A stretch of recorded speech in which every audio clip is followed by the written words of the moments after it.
Hello, everyone. Welcome, welcome, welcome. Thank you for tuning in to Andrea Speaks TV.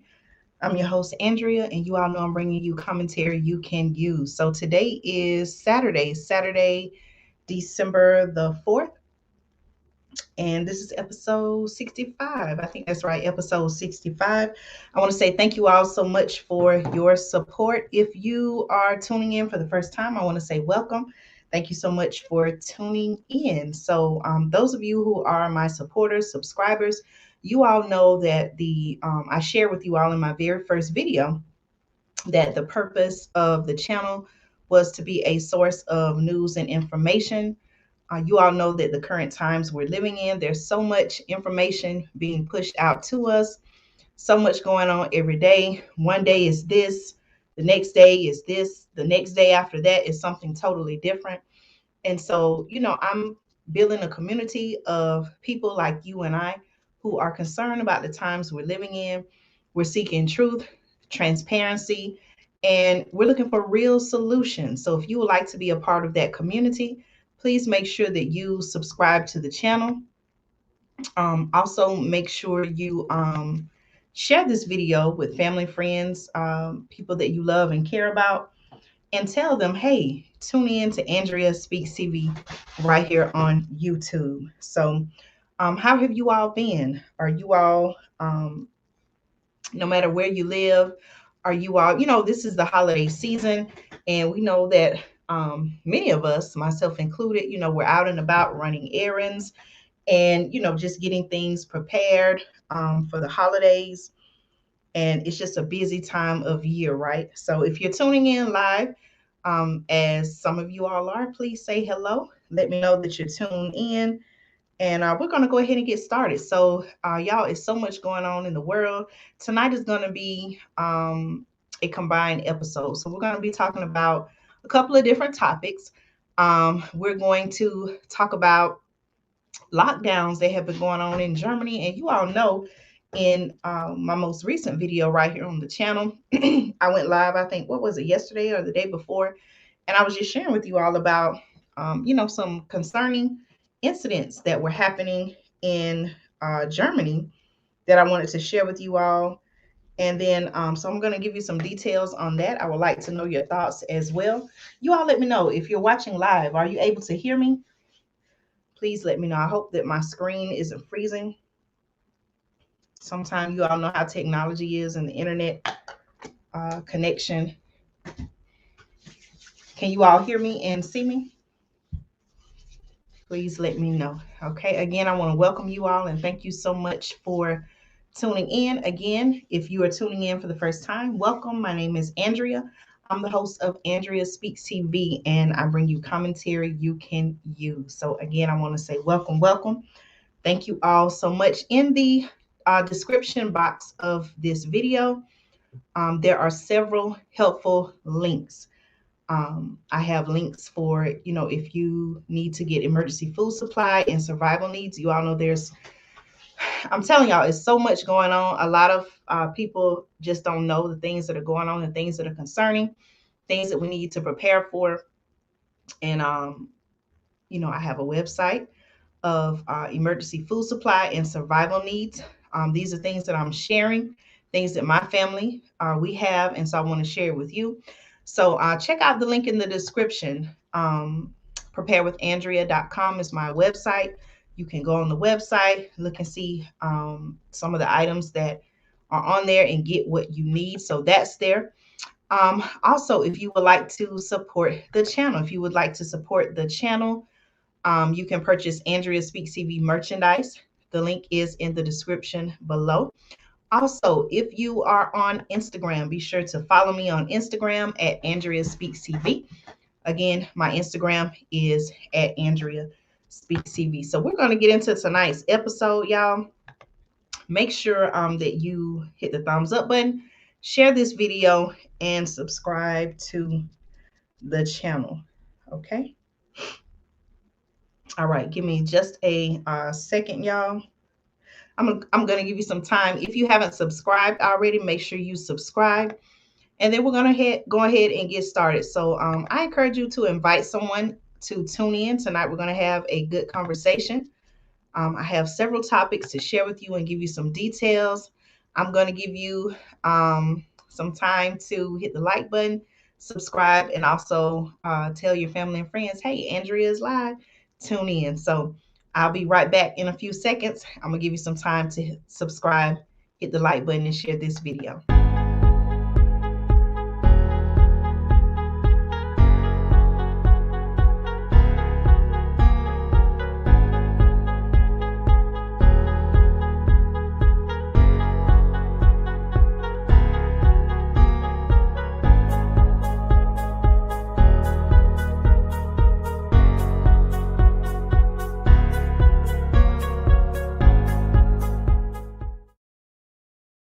All right. Hello, everyone. Welcome, welcome. I'm Andrea, the host of Andrea Speaks TV, and I'm bringing you commentary you can use. So, again, I want to welcome you to episode 65. Let's go ahead and get started, y'all.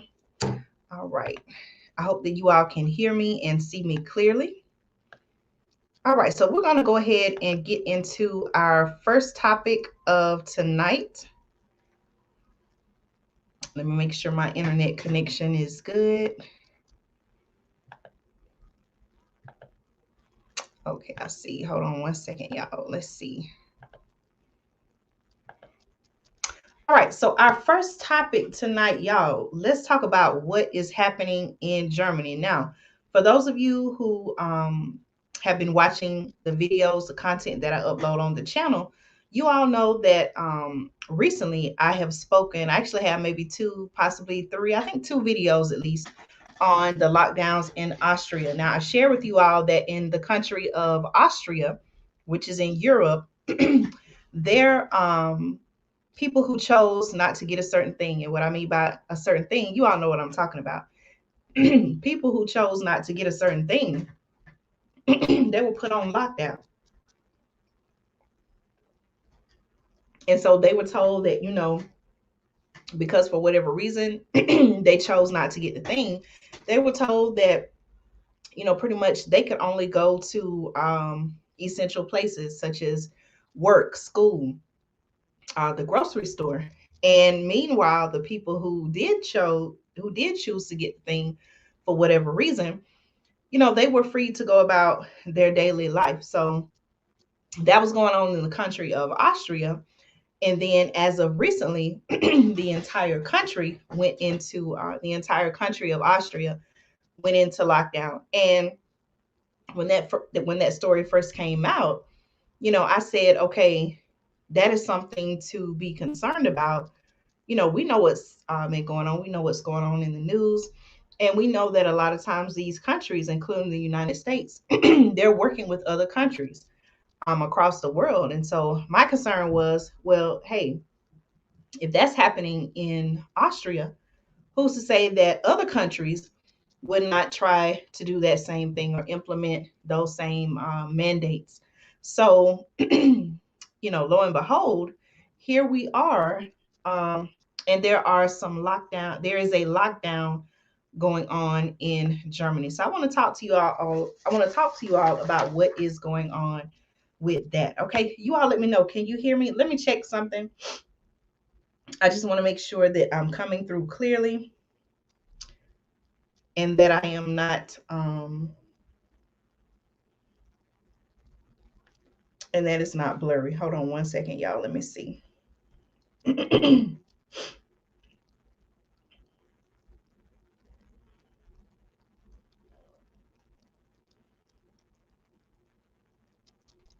God, let me know if you can hear me and see me. Just a minute. Let's see. God, let me know if you can hear me and see me. Just a minute. Let's see. Okay, I think everything. Let's see. Sometimes it can be a delay, and I just want to make sure before I get started that it's not blurry and that you can hear me and see me clearly.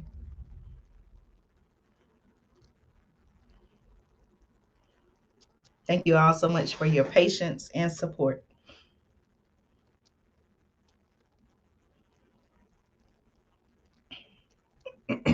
Hold on, y'all. Let's see.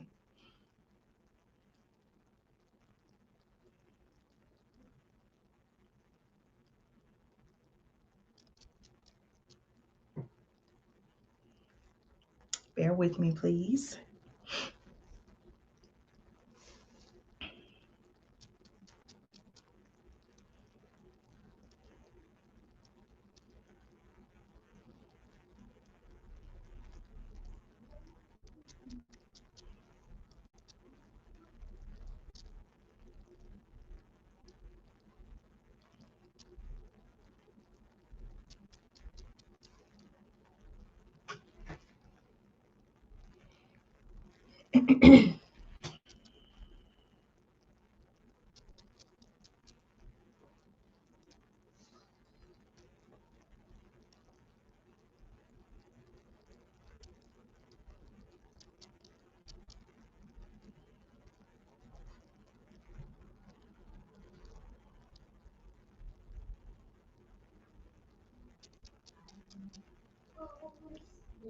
Okay, just a minute, y'all. We'll be getting started. Thank you all so much for your patience and support. We know how technology works, and we know that sometimes it cannot work in our favor. So I'm just checking on a few things before I get started. You all make sure you share this video, hit the like button, and also make sure you subscribe to the channel. That way, when I do upload new content, you will be one of the first people to know. Okay.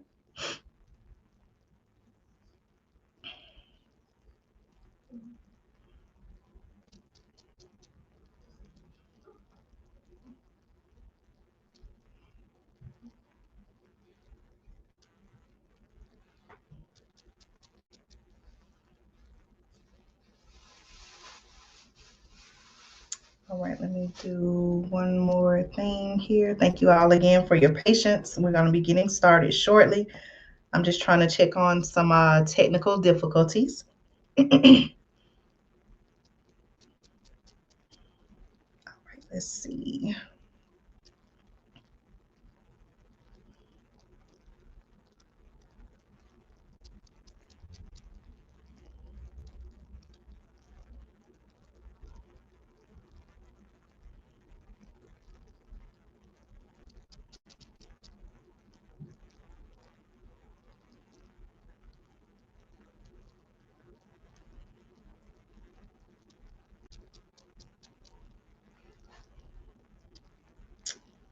All right, thank you all so much for tuning in. Welcome, welcome.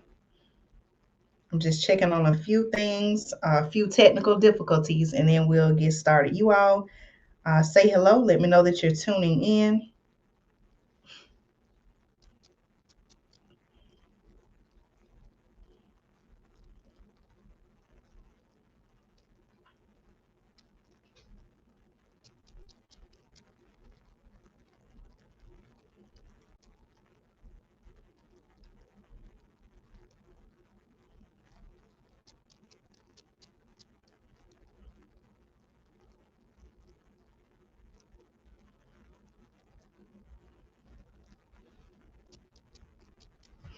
Okay, all right. So let's go ahead and get started. Thank you for your patience. All right, so tonight we're doing a combined episode. I'm going to be talking about several different topics rather than just one topic. And the first topic for tonight that I want to talk to you about, give you some more details, information on, and also get your thoughts is the lockdown that's going on in Germany. Okay. All right. So this information that I'm sharing comes from CNN, and this is what it's saying. Okay, so the article is saying that Germany is locking down. Germany is putting a lockdown on people who chose not to get the thing, um, and they plan on making um, the thing mandatory. So let's talk about it, y'all. I want to know your thoughts on this. So um, please stick around so that you can give me your feedback in the comments. All right, y'all. So again, this information comes from CNN, and this was published on yesterday, which was December 3rd. Now, according to the article, okay, it says Germany on Thursday, this past Thursday, announced a nationwide lockdown. Okay, nationwide lockdown for people who chose not to get the thing. Now think about this, y'all. As I'm reading, as I'm sharing this information, I want you to ask yourself, okay, is this something? Does this make sense to do? Is it necessary? Why separate or try to categorize people based on what they chose to, or what they did not choose to put into their body? So pay attention to this, y'all. This for me, to me, this is concerning. Okay. All right. So according to CNN, Germany on Thursday announced a nationwide lockdown. Okay, for people who chose not to get a certain thing, as its leaders backed plans. The leaders of Germany backed plans for the thing to be mandatory in the coming months. Now, listen to y'all. Okay, even if you may be saying, Andrea, I don't live in Germany. This has nothing to do with me. Why should I be concerned? And I want to tell you, you should be very concerned, because even if you don't live in Germany, who's to say that whatever country you live in, your government would not try to do the same thing? Okay. All right. So the people now, okay, again, Germany is putting a lockdown on people who, for whatever reason, chose not to get the thing. Listen to this, y'all. According to CNN, people who chose not to get the thing, okay, will be banned. They will be banned from accessing all but the most essential businesses, such as supermarkets and pharmacies, to curb the spread of, you all know what's going around.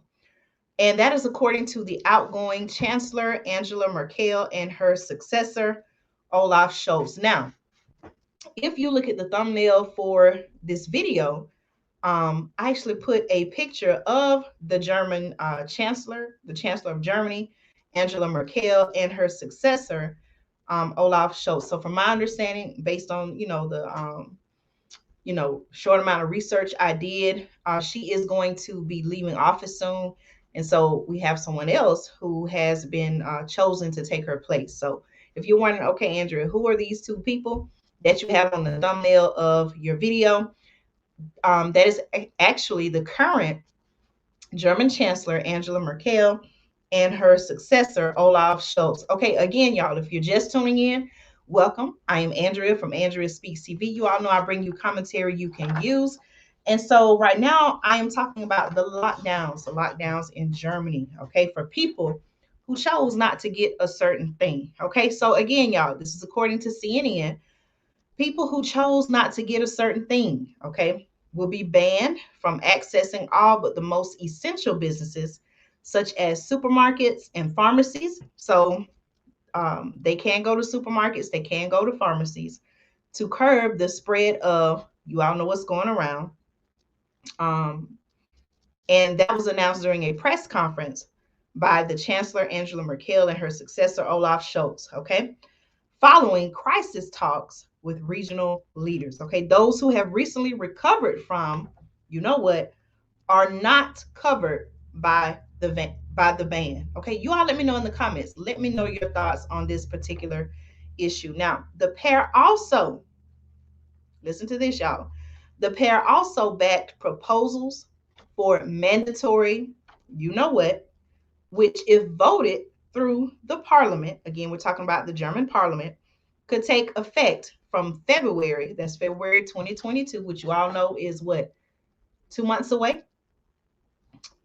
February at the earliest. Okay. Now, under the tightened restrictions, people who chose not to get a certain thing. Listen to this, y'all. Now, this right here, the whole thing to me is concerning. But when I read this next part of the article, I said, wait a minute, what? Okay, listen to this, y'all. Now, again, this is according to CNN. Thank you all for those who are watching live, or if you're watching by replay, I appreciate your support. All right, listen to this, y'all. Under the tightened restrictions, people who chose not to get a certain thing can only meet 2 people from another household. Are y'all hearing this? I'm gonna read it again. I could not believe it, but this is according to CNN. This is what's going on in Germany. Okay. Under the tightened restrictions, again, we're talking about lockdowns for people who chose not to get a certain thing. People who chose not to get a certain thing can only meet two people from another household. So you mean to tell me they're trying to control who you can and who you cannot be around? What are your thoughts on that? How does that make you feel? What if that were you in that situation? Think about that. The article also goes on to say that bars and nightclubs must shut down in areas with an incidence rate above 350 cases per 100,000 people over 1 week. I'm going to say that again, y'all. Bars, okay, I'm going to read it again because some people are probably like, what, Andrea, what you just said? Under the tightened restrictions, people who chose not to get a certain thing can only meet two people from another household. Bars and nightclubs must shut down in areas with an incident rate above 350 cases per 100,000 people over 1 week. And the country will limit the number of people at large events like soccer matches. What do y'all think about that?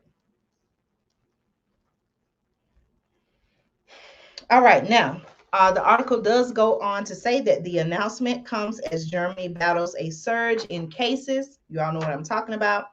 That has pushed Europe, according to the article, back to the epicenter of the pandemic, hiding fears over the newly discovered thing. Okay, you all know that there's a new type of thing that's out. As a matter of fact, in a recent video I did, those of y'all who were live with me, we were having a very good discussion. It was over a 2-hour long video. And for whatever reason, the company that owns this platform, you all know what company I'm talking about, but for some reason they chose to censor me and take down my video.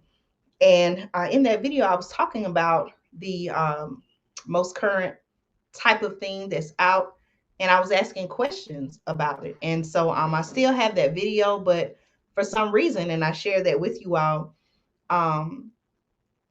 the company has decided, the company that actually owns this platform where you're watching from, they decided to take the video down. And so I'm still going to keep going, sharing information with you all.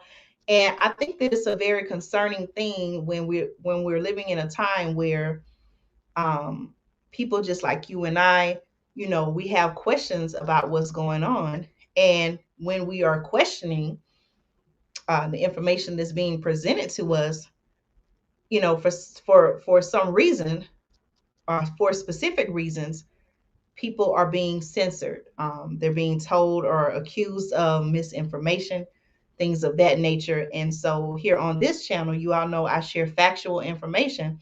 And what I mean by factual information, this is information that is documented. It is true, whether it's based on experience or a firsthand account, and there's research done on it.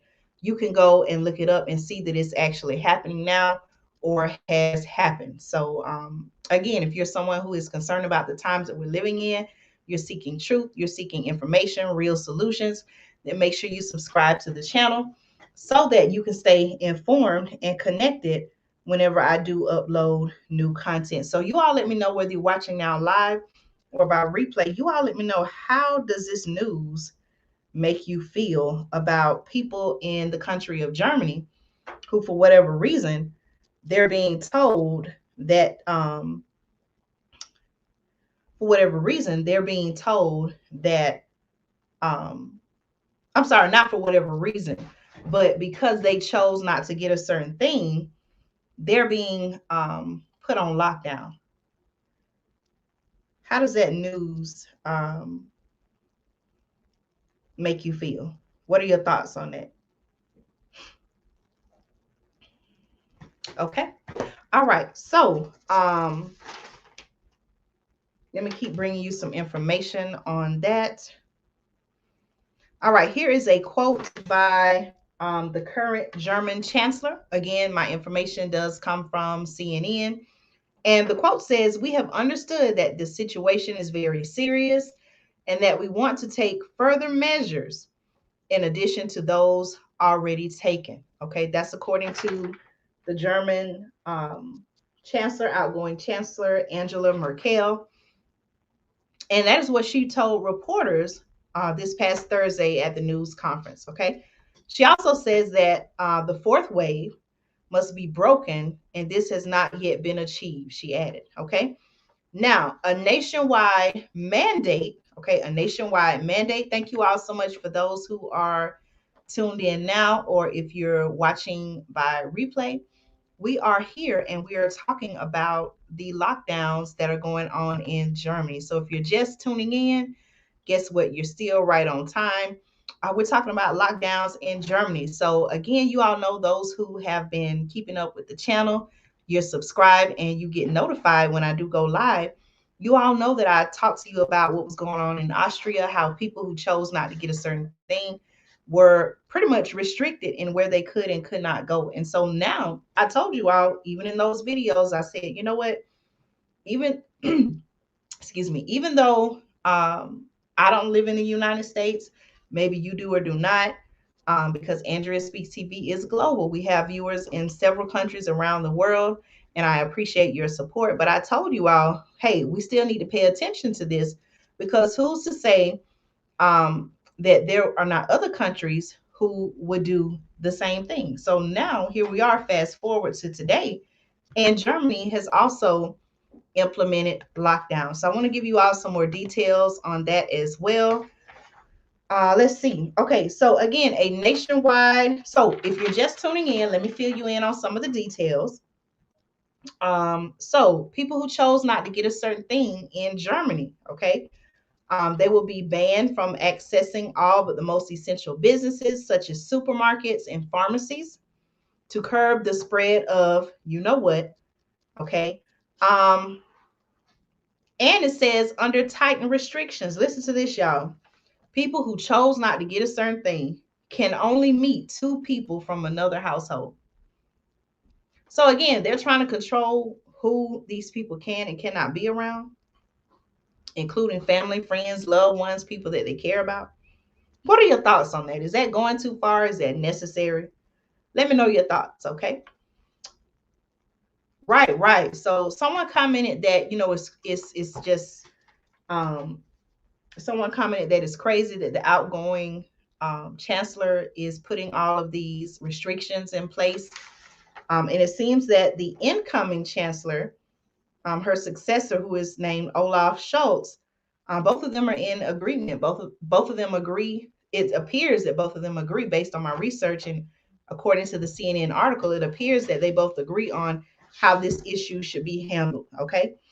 It says the pair also backed proposals, the pair meaning the current chancellor and the incoming chancellor, her successor, says the pair also backed proposals for the mandatory thing, which, if voted through the parliament, could take effect from February 2022 at the earliest. Okay. Now, listen to this, y'all. Okay. She also added that people who did choose to get the thing will lose. Let me make sure I read this right, y'all. Okay. She added that people who chose to get the thing will lose their status, their thing status. Okay, you all know what I'm talking about, the V word, status, 9 months after getting their last, you know what. Okay, apparently in an effort to encourage booster uptake. Now, think about this, y'all. Okay, she added, listen to this. So now they're making changes to people who chose to get the thing. Okay, does this make sense? You all let me know. Okay. She added that people who did choose to get the thing, let me be very clear. Let me be very clear, okay? People who did choose to get the thing will lose their fully, you know what, status 9 months after getting their last, you know what, okay? Apparently, the article says this is an effort to encourage getting a booster. Okay. Someone also shared in the chat, separating families and dictating who people can communicate with or socialize with is going way too far. I agree. Like, is this really necessary? And it really seems like I raised the question, is it really about, protecting people's wellness and making sure that they are not getting the thing, or is this really about control? Um, and we can clearly see why that question would be posed, because you're telling people that didn't get the thing that they can only meet with two people outside of their household. Two people, hold on, let me see. Let me make sure I quoted that right. They can only meet two people from another household. That seems to be about control, right? Someone said, do you think it's part of this social credit score for Germans? But then again, this is not, this is part of NWO and it's global. You know what? Let me see. Do you think it's part of this social credit?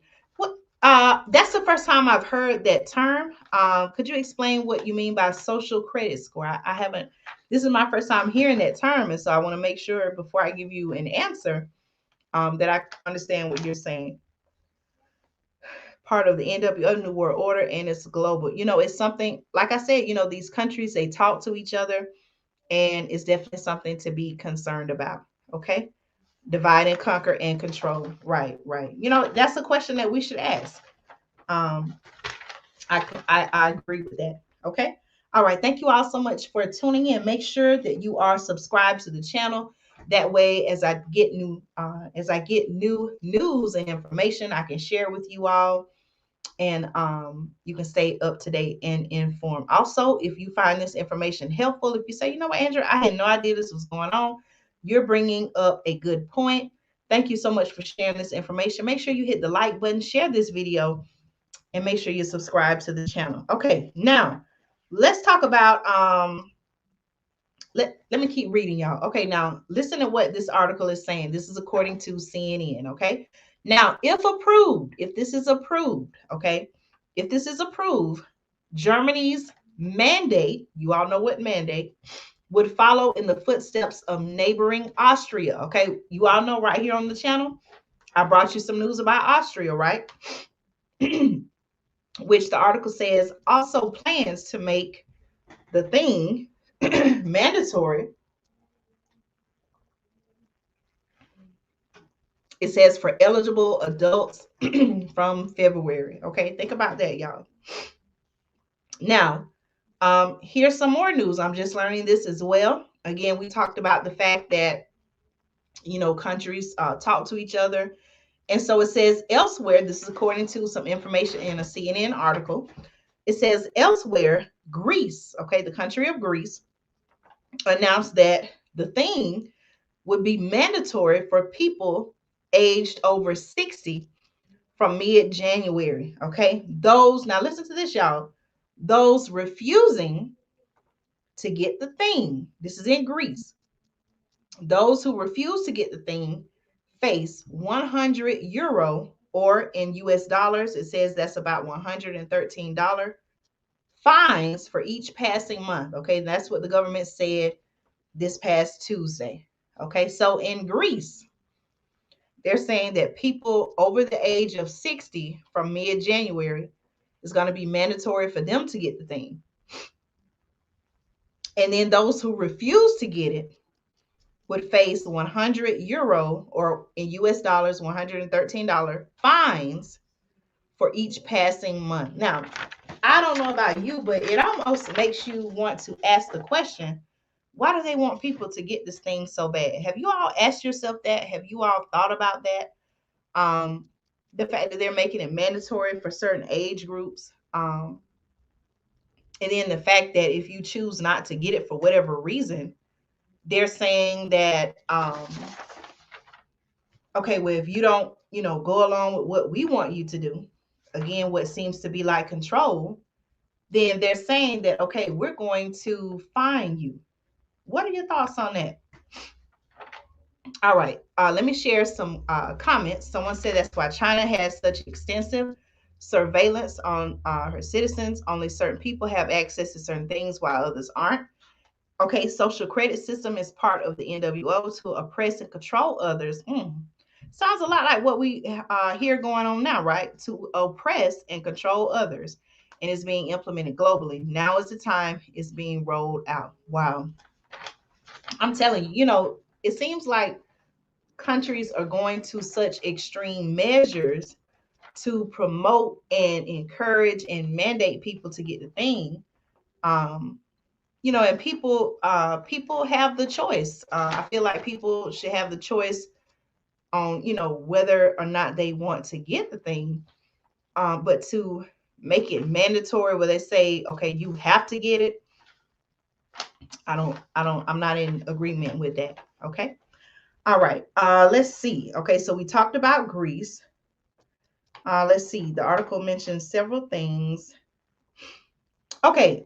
European Union Commission President Ursula von der Leyen said it was time to, and I quote, potentially think about mandatory things within the bloc as it faces the double onslaught of a fourth wave and concerns over the new thing that we talked about, discovered by South African health officials last week. Okay, here's another quote.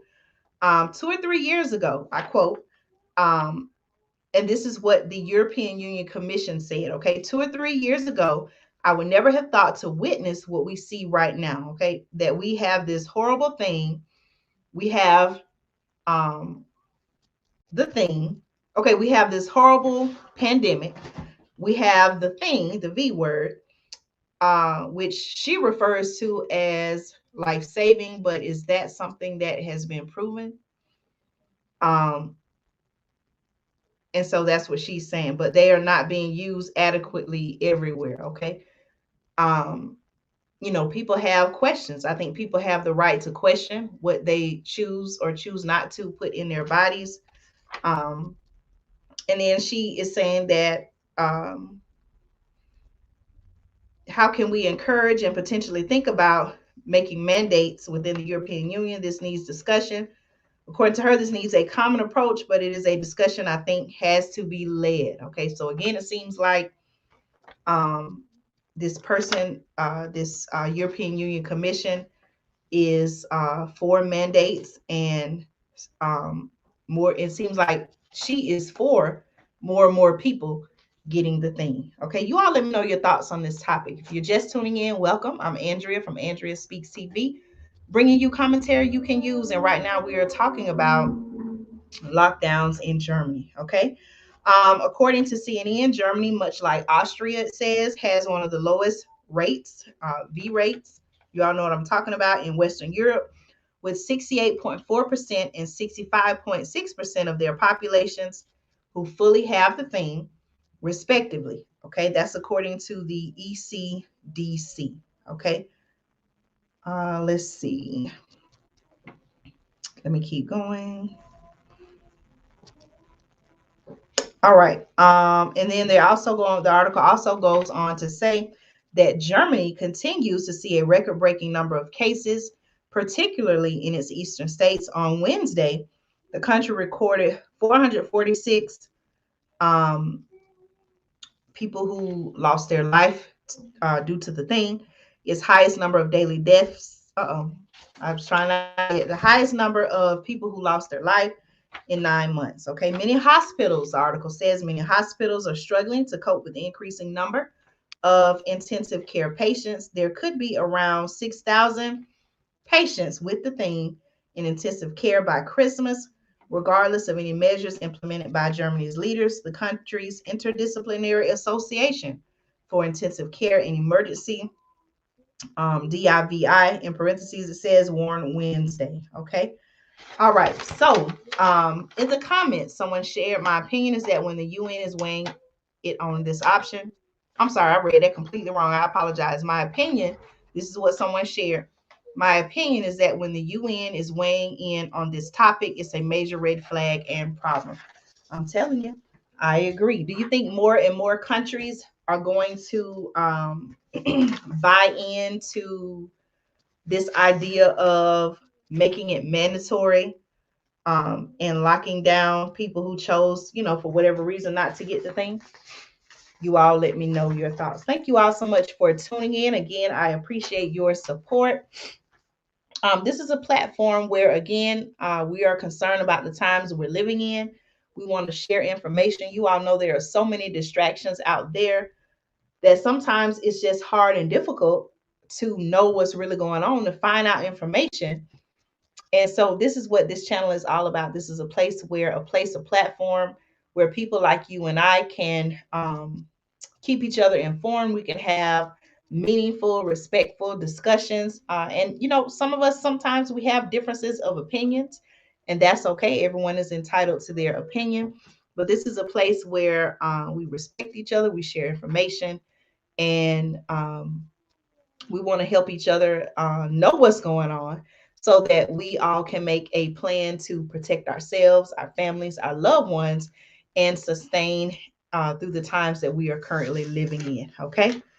Someone shared, I think more countries will go along with the mandates. And, we've talked about the things that are going on and how even, I told you all, even 11 years ago, Bill Gates talked about 11 years ago, y'all, in 2010, Bill Gates talked about many of the things that are going on now. He talked about this 11 years ago. I can say that I wasn't aware of it, but it's almost alarming how everything he talked about, the things that he predicted, um, in his video, Innovating to Zero, where he was talking about his concerns about climate change and what he said were solutions, things that were needed to stop the climate crisis. And a lot of what he talked about, everything that he talked about, mostly we see happening right now. And that was 11 years ago. So that's very concerning. But again, as I get information, I'm going to share it with you all. Okay. All right. So we talked about the lockdowns in Germany. You all let me know your thoughts on that. Our next topic on tonight's show is one that I actually just learned about today. Actually, right before I went live with this broadcast, and I want to talk about BLM, the organization BLM, Black Lives Matter. Are you all familiar with Black Lives Matters? Black Lives Matter. You all let me know in the chat. I actually just learned this today. Black Lives Matter is calling for a boycott. Have you all heard that? Do you all have some information on that? We're going to have a conversation on that. Are you all familiar with Black Lives Matter? Let me know in your opinion.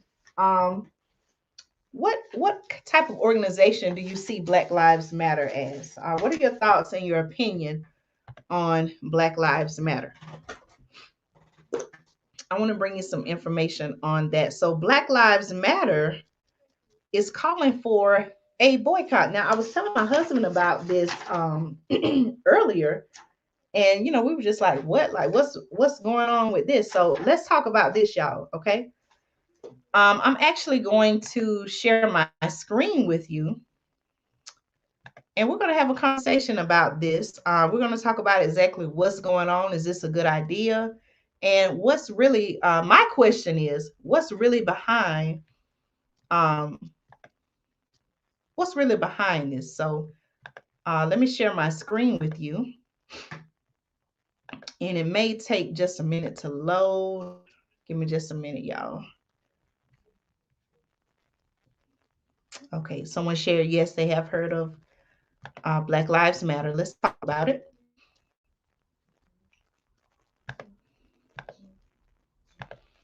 And this information comes from Fox News.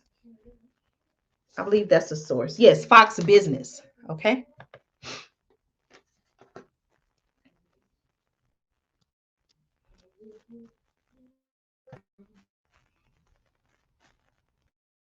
All right. Our screen.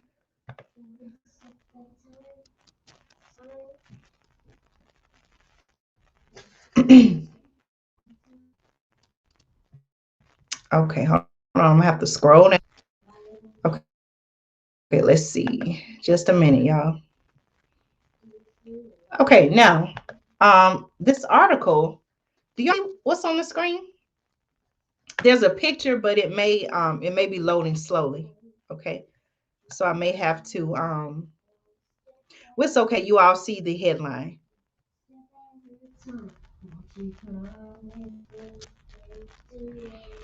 Okay. All right. So today I learned that, hold on, y'all, it may have a video. Are you all able to see the screen?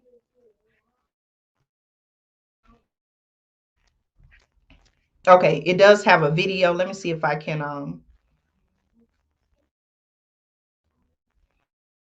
this y'all. I'm sharing. I'm trying to the video from Plant, but that's okay.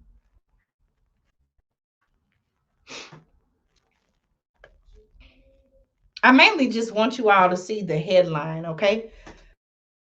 So, okay, very flag. Okay, thank you. So, according to this is the Fox Business, the organization Black Lives Matter calls for a month-long boycott of what they call, and I quote, what this thing. I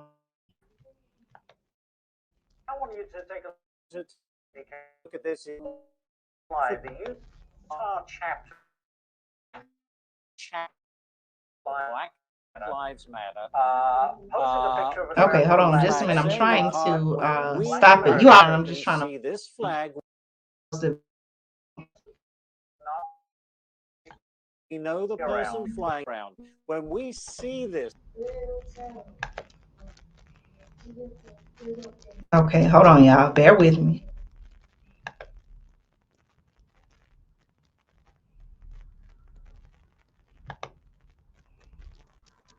Okay.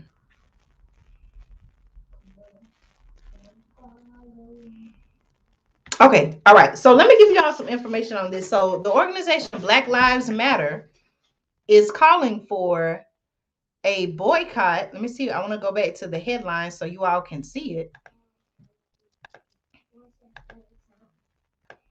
Now I want you to take a look at this if you can. Our chapter of Black Lives Matter. Okay, I see what I posted a picture of America saying when. Okay, sorry about that, y'all. I'm just trying to get the headline there so you all can see it. Let me scroll back up. Okay, all right. So the organization Black Lives Matter, y'all. Okay, Black Lives Matter calls for a month-long boycott of, and I quote, white companies. Okay, so let's talk about what's going on. And I have the question, what's really behind this? Okay. So let me read to you. This information comes from Fox Business, and it says the Black Lives Matter organization or the Black Lives Matter movement, the Black Lives Matter movement's national arm, okay, is leading a boycott, it says, of, and I quote, white companies until New Year's Day, okay, encouraging supporters to help in what they call, and I quote, white supremacist capitalism by visiting only black owned businesses during the holiday shopping season. Okay, this is what Black Lives Matter is wanting to do. Okay, now here's a quote from let's see. Here is an Instagram post or Instagram quote by the Black Lives Matter Global Network Foundation. It says, and I quote, white supremacist capitalism. This is according to Fox News or Fox Business. Um, the Instagram post by the Black Lives Matter Global Network Foundation. Okay, they're saying that, and I quote, white supremacist capitalism uses policing to protect profits and steal black life. Okay, that is read from an Instagram post by the Black Lives Matter Global Network Foundation. And I quote, it says, skip the Black Friday sales and buy exclusively. They're saying to skip Black Friday sales and buy exclusively from black owned businesses. Okay, now um, there's another quote. It says, we're dreaming of a hashtag Black Xmas. I'm assuming they mean Black Christmas, but they spell it hashtag BLACKXMAS. Okay, listen to this, y'all. Okay, I'm going to give you my thoughts on this, but I want to give you some, I want to share the details with you first. Okay. It says we're dreaming of a hashtag Black Xmas. And I quote, it says that means no spending with white companies from It says November 26, 2021 to January 1st, 2022. Okay. The Black Xmas website says. Okay. All right. I'm going to keep reading. Now, the organization, it says, the organization also calls on supporters to, and I quote, move your money out of white corporate banks that finance or that finance our oppression and open accounts with what this organization is saying, open accounts with black owned banks. Okay, listen to this, y'all. The boycott promoted under the hashtag Black Xmas or Black Christmas. I'm assuming that's what they mean. And hashtag by Black, among others, started on Black Friday and ends on New Year's Day. Okay, you all let me know your thoughts on this in the comments. Now, Black Lives Matter protesters, the article says, march past the Mark O. Hatfield U.S. Courthouse. Oh, this is I'm reading something I don't necessarily have to read, but I'm reading from a caption. Okay, so let me skip that part.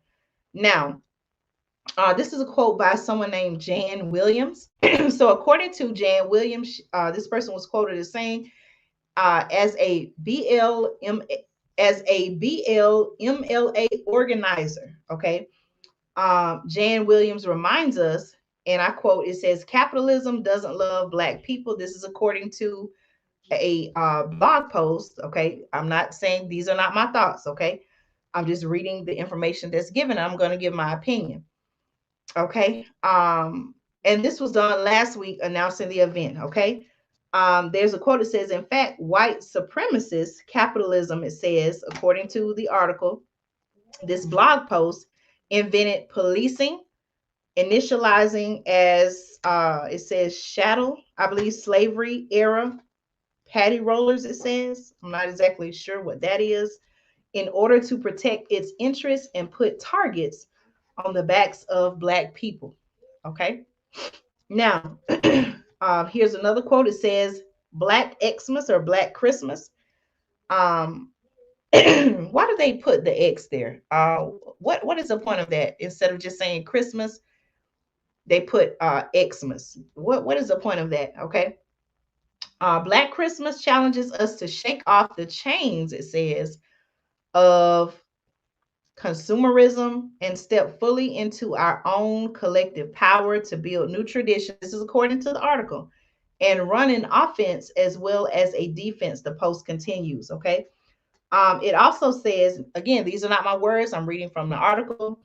It says, let's harness our economic power to disrupt white supremacist capitalism and build Black community. Okay, what are your thoughts on that? It says the website, I haven't gone to the site, but it says the website is blackxmas.org. It says provides maps showing people where they can find Black owned stores, restaurants, and banks in Los Angeles and Long Beach, California, and South Bend, Indiana. Okay.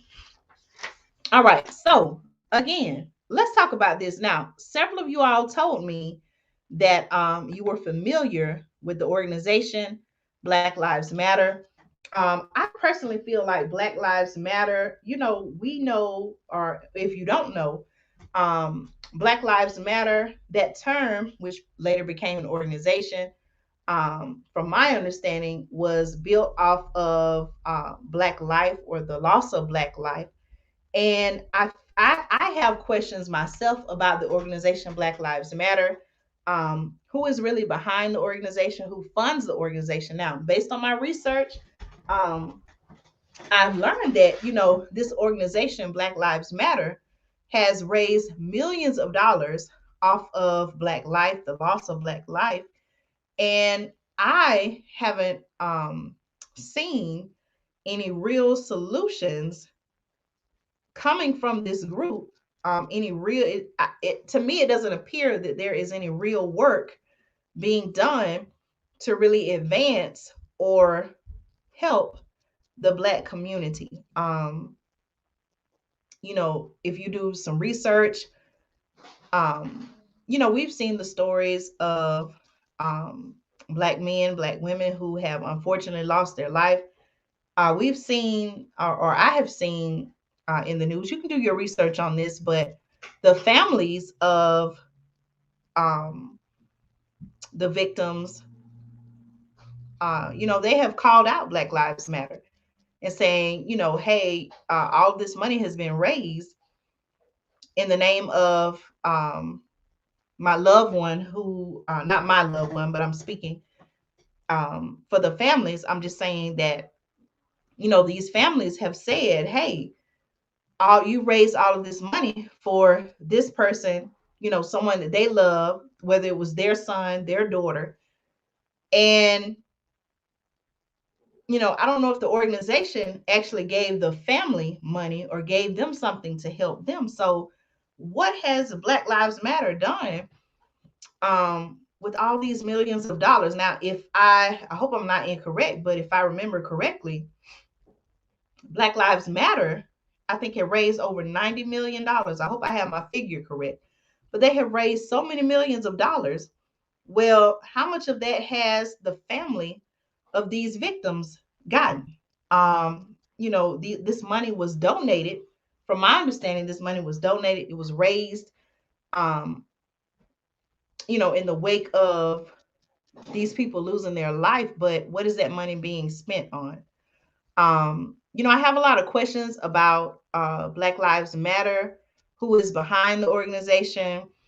I feel like that, um, when it first came out, when the organization, when we first started really hearing the term Black Lives Matter, I feel like a lot of people, myself included, we first thought, hey, okay, this is an organization who it appeared, at first glance, it appeared that Black Lives Matter. Just think of the name, y'all. Black Lives Matter, right? It appeared that Black Lives Matter was an organization that was for the Black community, by the Black community. But now, after doing research, I'm learning that, there are allegations allegedly that there is someone from a whole entirely different country who is funding Black Lives Matter, allegedly. And it appears that Black Lives Matter, I don't know if you've looked on their website recently or done research on them, but it appears that they have a completely different agenda in mind. So, it's just a lot of questions surrounding Black Lives Matter. Um, excuse me. Sorry about that, y'all. I had to sneeze. It's a lot of questions about Black Lives Matter. So instantly, when I saw this headline, I had a lot of questions like, okay, what's really behind this? What's the real purpose? What is the real agenda behind this? And the reason why I say that is because, Black Lives Matter. Black Lives Matter. The article said that Black Lives Matter calls for a month-long boycott of, and I quote, white companies. Well, they didn't say specifically what they consider or who they consider to be white companies, but I've had the opportunity. I've said this before. I've had the opportunity to go to different areas, and in a lot of places that I go when I'm in the stores, like for example, Walmart, Target. I don't know if those are considered white companies or not, but in those larger stores, I see a lot of Black people just like me. I see them working there. So let's think about this, y'all. Because again, we want to talk about real solutions. We want to talk about things that really make an impact. When I think of Black Lives Matter, I think of, okay, this is an organization who I would think would want to um, implement, create, and implement real solutions to help advance and improve the Black community, right? Just going by the name Black Lives Matter. So when we think of these larger companies who we can say are owned by white people or white control, for lack of a better term, a lot of these companies employ people of the Black community, right? So, okay, if this is Black Lives Matter and we're saying, okay, let's boycott these companies, aren't we essentially, if we were to do that, or if you chose to do that, wouldn't that be hurting the Black community? Now, again, I'm not trying to say, should we be supporting Black businesses? Absolutely. But in supporting Black businesses, my question is, does that mean that we have to, or Black owned businesses, rather, does that mean that we have to boycott companies like a Target or a Walmart? Walmart is owned by who? The Walton family, is that correct? I'm not sure who owns Target. Um, does that mean we need to boycott them, or aren't we essentially um, hurting Black people as well when we do that? Because they do employ so many um, Black people in the stores. What are your thoughts on that? Do you all agree or disagree with me? Now, again, here on the channel, we don't always have to agree. I do understand that people are entitled to their own opinion, but I would like to know your thoughts. If Black Lives Matter is really for Black life, okay, as the name suggests, then in doing this boycott, are we not hurting the Black community? Because a lot of our brothers, sisters, people who look like me, maybe people who look like you, work for these large companies who we can say are white owned or controlled by white people. Um, wouldn't that hurt them? Because here's the thing, y'all. Let's say that these companies were boycotted, right? And so, like I've said before, at the end of the day, it's really about the bottom line. It's really about dollars. If they say, hey, you know what? We lost a lot of money because of this boycott. We're going to have to cut some jobs. Who do you all think that's going to affect? Who do you think that's going to affect? It's going to affect Black people, right? Um, because based on what I have seen from my experience, and again, I have been able to go to several different places. A lot of the people who work in these stores, Target, Walmart, Home Depot, Lowe's, a lot of them are Black people. Am I right or wrong? Is it like that in your area? It could be something totally different in your area. I told you all, I shared with you all, I'm on the East Coast. Let me know your thoughts. Let me read some of the comments here. Someone said BLM is being used by elites to rile people up and then blame American Black people for looting, rioting, and violence. There have been accusations of that. Someone also shared they're being used to divide people and cause national division. Okay, I agree. Someone else said BLM doesn't represent me or any other Black people I know. Ask BLM why they accepted donations by people like Jeff Bezos, who is we know him as the founder of Amazon. Now they're saying to boycott corporate America. And this person said, please. Okay.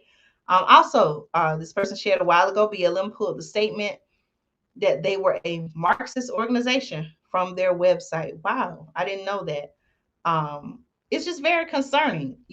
I think a lot of time, and here's where, because a lot of people may hear this, there are some people who may hear this and say, you know what, let's get behind it.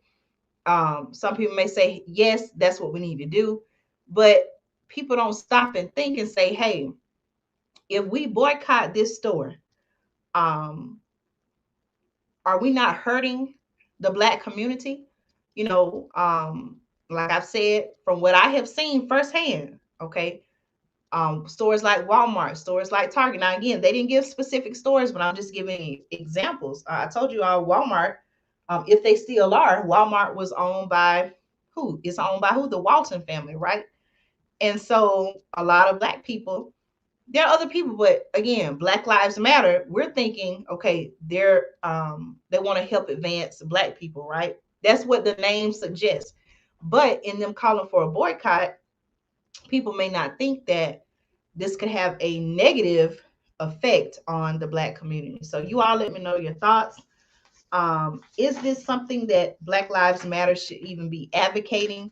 And what is the purpose behind doing that? Is it really about what they are saying, or do you feel like there is another agenda? Okay, I personally feel like there's another agenda behind this. Someone shared earlier in the comments that they just want to divide people, cause national division. We can argue that that is the case as well. But then I guess what's so disappointing to me is that like I said, when it first came out, when the organization was first introduced, it appeared that it was an organization that was for us, for the Black community, created by the Black community. But based on my research, what I have seen, what I've learned, um, is something completely different. And, I'm in an area where I have actually seen people out protesting in the name of Black Lives Matter, whether they had the signs, they had the clothing, and well, most of the people who were out there did not look like me. They were not Black people. So, it was kind of really questionable if or if it is an organization, Black Lives Matter, then why aren't more Black people out advocating and pushing for this organization? Why is it some people who are not Black? Okay, so those are just questions that I have. Okay, someone shared that what is BLM's motive for calling for this boycott after such a long time of silence? Like you said, Andrea, where's all the money? Millions of dollars, right? Where's all the money that was donated to Black Lives Matter? Where is that going? Okay, we may do an episode where we look more into Black Lives Matter, maybe do it some research and talk about who's behind it, who is the face of it, and what are they currently promoting? What is their agenda? Okay. All right. So we have talked about um, Black Lives Matter. The next topic I want to talk about is, let me go to my next thing. All right. So President Biden, you all know, you may or may not know that recently the November jobs report was released. I did see the headline. I didn't get a lot of the details, but President Biden had some things to say about the November jobs report. So I'm going to um, pull up that information. I do have a video to share. I hope that it plays correctly. And I want to talk about what he said. I want to have a discussion about what he had to say about the November jobs report. Oh, actually, wait a minute. Before I go to that video, I actually want to talk about inflation and food prices. Let's talk about that. And I think that would be a good segue to question what President Biden said. Okay. All right. So I want to get this up on the screen. You all give me just a moment. You all make sure you're subscribed to the channel, hit the like button, share this video, and we're going to talk about this next topic. Hold on just a minute, y'all. I'm going to pull it up on the screen.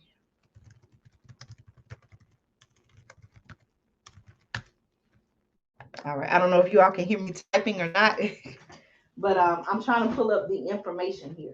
Okay.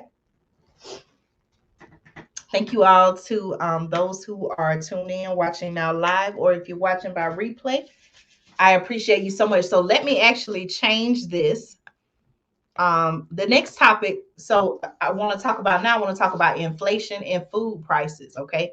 Then we'll talk about what President Biden had to say about, he says that now people have more money in their pockets. So we want to ask some questions about what he had to say. All right. So let me share my screen with you.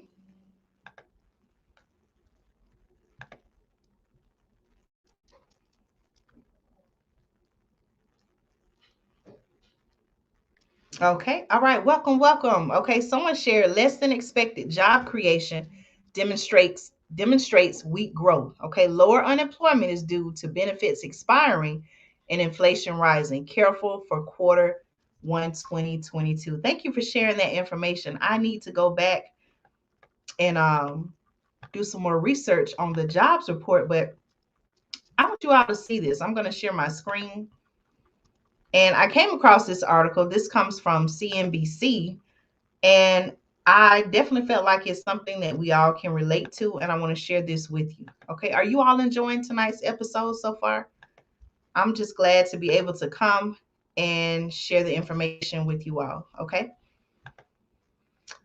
All right. So, again, y'all, inflation, the overall increase in the percentage of the cost of goods. We know that, over time, year over year, it's not it's not an abnormal thing to see the price of goods rise, but it's when it's rising at such an alarming rate, when there's such a big increase, that's when it becomes concerning. Okay, so I came across this article. Again, this information comes from CNBC, and it caught my attention. And for this reason, it says that um, this is a quote. It says, "I can't even afford to buy a cart of groceries." And then it says, "Spiraling inflation leaves some grocery workers struggling." Okay, so you all know I have broadcasted live from grocery stores. Where have we gone to? The farmers market recently. The farmers market. I'm trying to think about what other grocery stores I have been to. I talked about Publix. What other grocery stores? For some reason, I can't think of the name of the stores, but you all know. And I'm sure that you have been grocery shopping. And I want to ask you a question: Have you seen an increase in the price of groceries in your area? I certainly have. Okay, I'm so much so that I'm seeing um $1, $2 increases in food. For example, meat. Um, the price of meat, I'm seeing it may be $1 or two more dollars per pound. I mean, it's quite alarming. So this is an article that I came across. This article is from CNBC. And the article, again, this is a quote. It says, "I can't even afford to buy a cart of groceries." Think about that, y'all. Is this is it something that you can relate to? Um, you know, it almost seems like it's just frustrating when you go to the grocery store and you just, you're seeing how, when you get to the register, you're seeing how you're paying so much more for groceries. Um, but we're going to talk about that. All right. Again, this information comes from CNBC. And I just realized that when I printed it, I can't even read some of what is printed. So I'm gonna zoom in a little bit. Okay. All right. In that picture, it says our grocery items in a shopping cart at a store in San Francisco. And that was taken on November 11th, 2021. Bloomberg Getty Images. Okay. So let me see if I can zoom in some.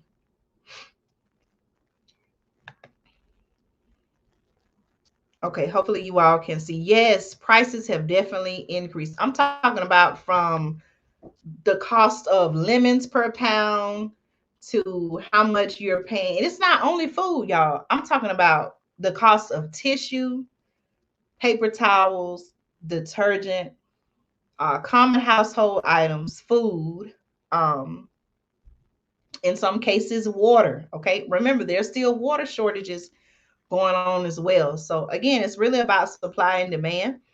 When there is a low supply, what happens? A lot of time demand increases. There's a low supply, and then what happens? Prices rise. So it all goes together. Okay, all right. So again, this information comes from CNBC, and it says 2 weeks ago, Mindy Hughes used $4 from her thinning bank account. The article says, to pick up a family dinner from McDonald's. Excuse me, on her day off as a cashier at Walmart, the country's largest grocery store chain.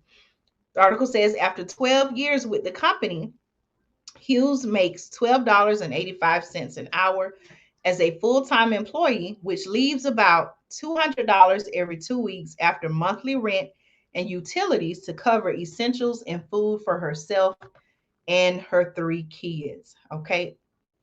All right, let's keep going. Now, food, she says, it's stressful. Okay, said Hughes, 47 of Malvern, Arkansas. Are you all able to see the article? Okay. All right. She says, I think all day, what am I going to buy when I get off work that I can't afford? What am I going to get? It's just hard. Okay. Now, the article says, as prices have skyrocketed because of pandemic driven price, as prices, I'm sorry, let me start over. As prices have skyrocketed because of pandemic driven price inflation, Hughes has found that her grocery budget has essentially dropped to zero, leaving fast food as the only affordable option to survive. Okay. The article says the cost per pound of ground beef, for example, rose by about 19% nationwide from January to October. That's according to the Bureau of Labor Statistics, or BLS for short. And the article says, but the last time Hughes got a raise, now listen to this, y'all. So here we have cost of, the cost of, we have the cost of food items increasing. But then let's talk about wages. Okay, let's talk about how much hourly pay, whether it is increasing at the same rate as the cost of food. Okay. All right. Someone shared inflation is falsely being reported. It's no longer calculated as it has been historically. Okay. Thank you for sharing that. Okay. I'm learning. You all are helping me to learn new information. And someone said, thank you for discussing all of this. I appreciate you.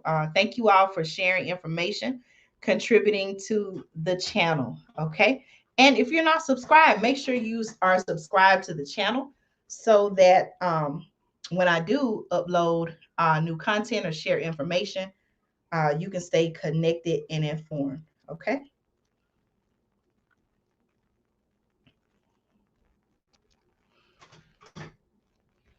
All right. Someone shared they accessed the price difference year over year. That's correct. Over a 12-month period.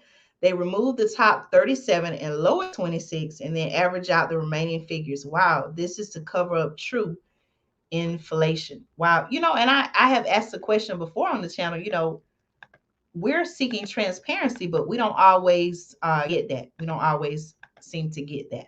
Okay. All right, let me keep reading. This lady's story, I think it's one that a lot of people can relate to. You know, and I feel like it is something that many people are currently still going through. And so let me keep reading. Now it says, okay, so again, prices have skyrocketed because of pandemic driven price inflation. Hughes has found that her grocery budget has essentially dropped to zero, leaving fast food as the only affordable option to survive. The cost per pound of ground beef, for example, rose by about 19% nationwide from January to October, according to the Bureau of Labor Statistics, or BLS. But the last time Hughes got a raise was last year when Walmart bumped her hourly pay by $1, which amounts to about an 8% increase. Walmart's new wage increases, introduced in September, put her at just 85 cents above the company's standard starting salary. Okay, what do you all think about that? She said it's worse now because things have gone up so much. All right, let me keep reading. Hold on just a moment. Let's see. Okay, someone shares it is important that women educate women so your price is power, voice power. Okay. All right, let's see. She says it's worse now because things have gone up so much. Hughes said, I can't even afford to buy a cart of groceries. Now, Walmart, according to CNBC, Walmart declined to comment on specific employees' wages. In September, the company raised its starting wage to between $12 and $17 an hour, depending on the market, and it can go up to $34 for people in specialty roles, such as a store baker. Okay, the average hourly wage at the company is now $16.40. The company said in a statement at the time. Okay, but over 12 months through October, consumer prices increased by 6.2%, according to the Bureau of Labor Statistics, or BLS. But according to the department's latest figures, wages and salaries grew by only 4.2% in the 12 months that ended in September. The gap between wage growth and price inflation doesn't mean all consumers are feeling the impact of higher prices on their wallets. Workers who make the lowest incomes are feeling it the most. In May of last year, the article says the median hourly wage for retail sales workers was $13.02 an hour, or about $27,172 in full time annual wages, while computer and IT workers made a median annual wage of $151,000 and $151,150. Okay, according to the most recent data from the BLS.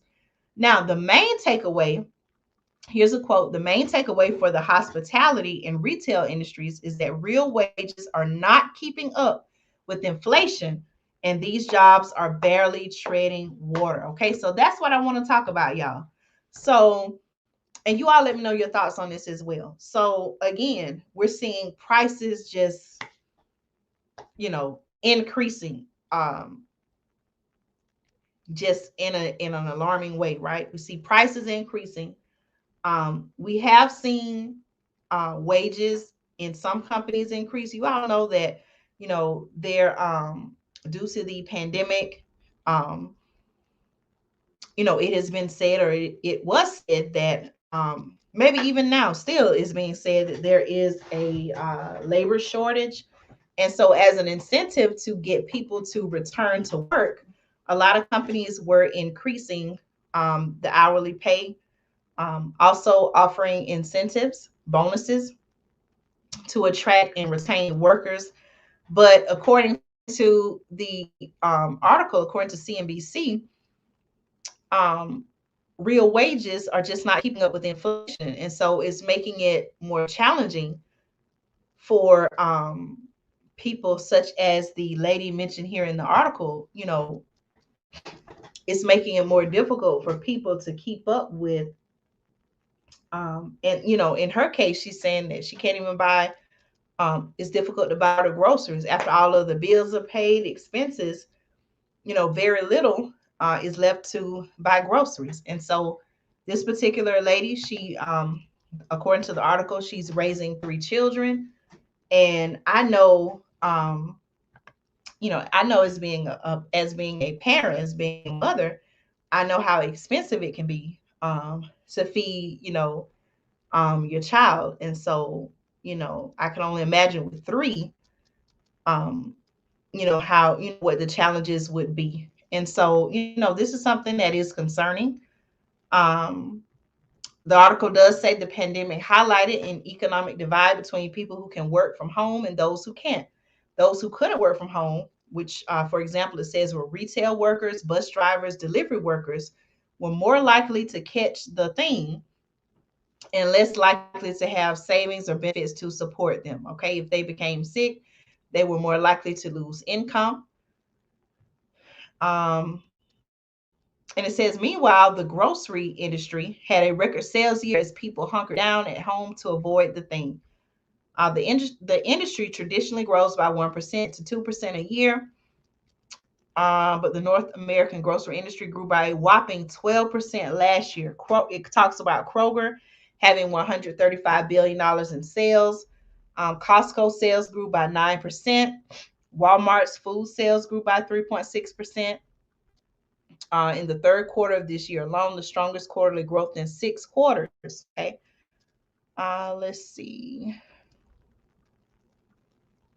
There's a quote by someone named Bianca Augustin, the corporate accountability director for the nonprofit labor advocacy group United for Respect, said in an email that the strain of rising costs on low wage earnings is, and I quote, an urgent reminder for Congress to raise the federal minimum wage to at least $15. What do you all think about that? Do you think a solution to what we see happening now is to raise the minimum wage? Do you all think that's a real solution?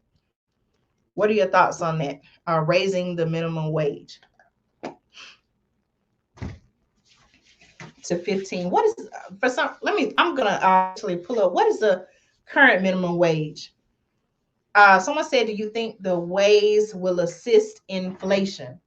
Um, it seems like a lot of people now. To answer your question, it seems like, based on my research, that because there's so much money circulating in our economy, from the stimulus, the several different stimuluses that were given, and even still now, it seems like because it was so much money floating in the economy, it seems like that helped contribute. Many people are saying that that was a significant contributing fact to inflation. So, raising the minimum wage, again, putting more money out into the economy, based on my research, it seems like it would have more so, possibly, well, I know I don't want to say it would have an entirely negative effect, because I do feel like that there are several families who would benefit from it, could use the extra money. But I think overall, if we're looking at the effect on the economy, um, it could have some negative implications by doing that. Do I think that raising the minimum wage would hinder business development? It very well could, because there could be some companies, particularly small businesses, who could say, you know what, I simply can't afford to pay the employees based on that business's business structure, um, the level of business that they have, the customers. They may not be able to afford to pay their employees at the new minimum wage of $15. And so it could very well, maybe do one or two things. Put It would force businesses to lay off employees, which we know could have several negative effects. And or it could force them to lay off employees, or some businesses may have to close their doors altogether. So, it's something that is definitely concerning. um I think that by doing that, there is some good as well as some. I think there's some positive as well as negative that could come out of that. That was a great question. Thank you for asking that. Let's see. Someone said another thing that is scary is that more and more jobs are becoming more automated. We talked about that, right? Robots. You all know that a lot of companies are hiring, not hiring. Well, I guess you could say hiring. A lot of companies are ordering robots, and robots are replacing human labor. And robots have been, it has even been said that robots could be a solution to the labor shortage. What do you all think about that? Okay, another thing that's scary, someone shares that more and more jobs are becoming more automated. I heard Walmart is moving more aggressively to have nothing but self checkout stands instead of cashiers. Wow. Um, okay, someone also said the more the wages increase, the more that the prices will be raised, right? So if the companies are paying more in wages, then they have to come up with a way to recoup that money, right? So again, it could also mean that they would have to raise their prices of their goods or services. Okay. Someone said, I agree. Inflation is by definition an increase of currency in a market without increased backing. But when costs go up for businesses, do they pass those costs on? That's what I was just saying. They may have to very well increase their prices, or in some cases, from what I have seen recently, some restaurants are charging surcharges. Okay. Have you all experienced that, where you've gone out to eat and restaurants added like a 15, 18, 20% surcharge? And I believe that some of that extra money that they're charging may very well be used to help offset some of the costs of some of the, why I say costs, y'all, some of the costs, I'm sorry, some of the costs of some of their increased costs related to um, pay. Okay.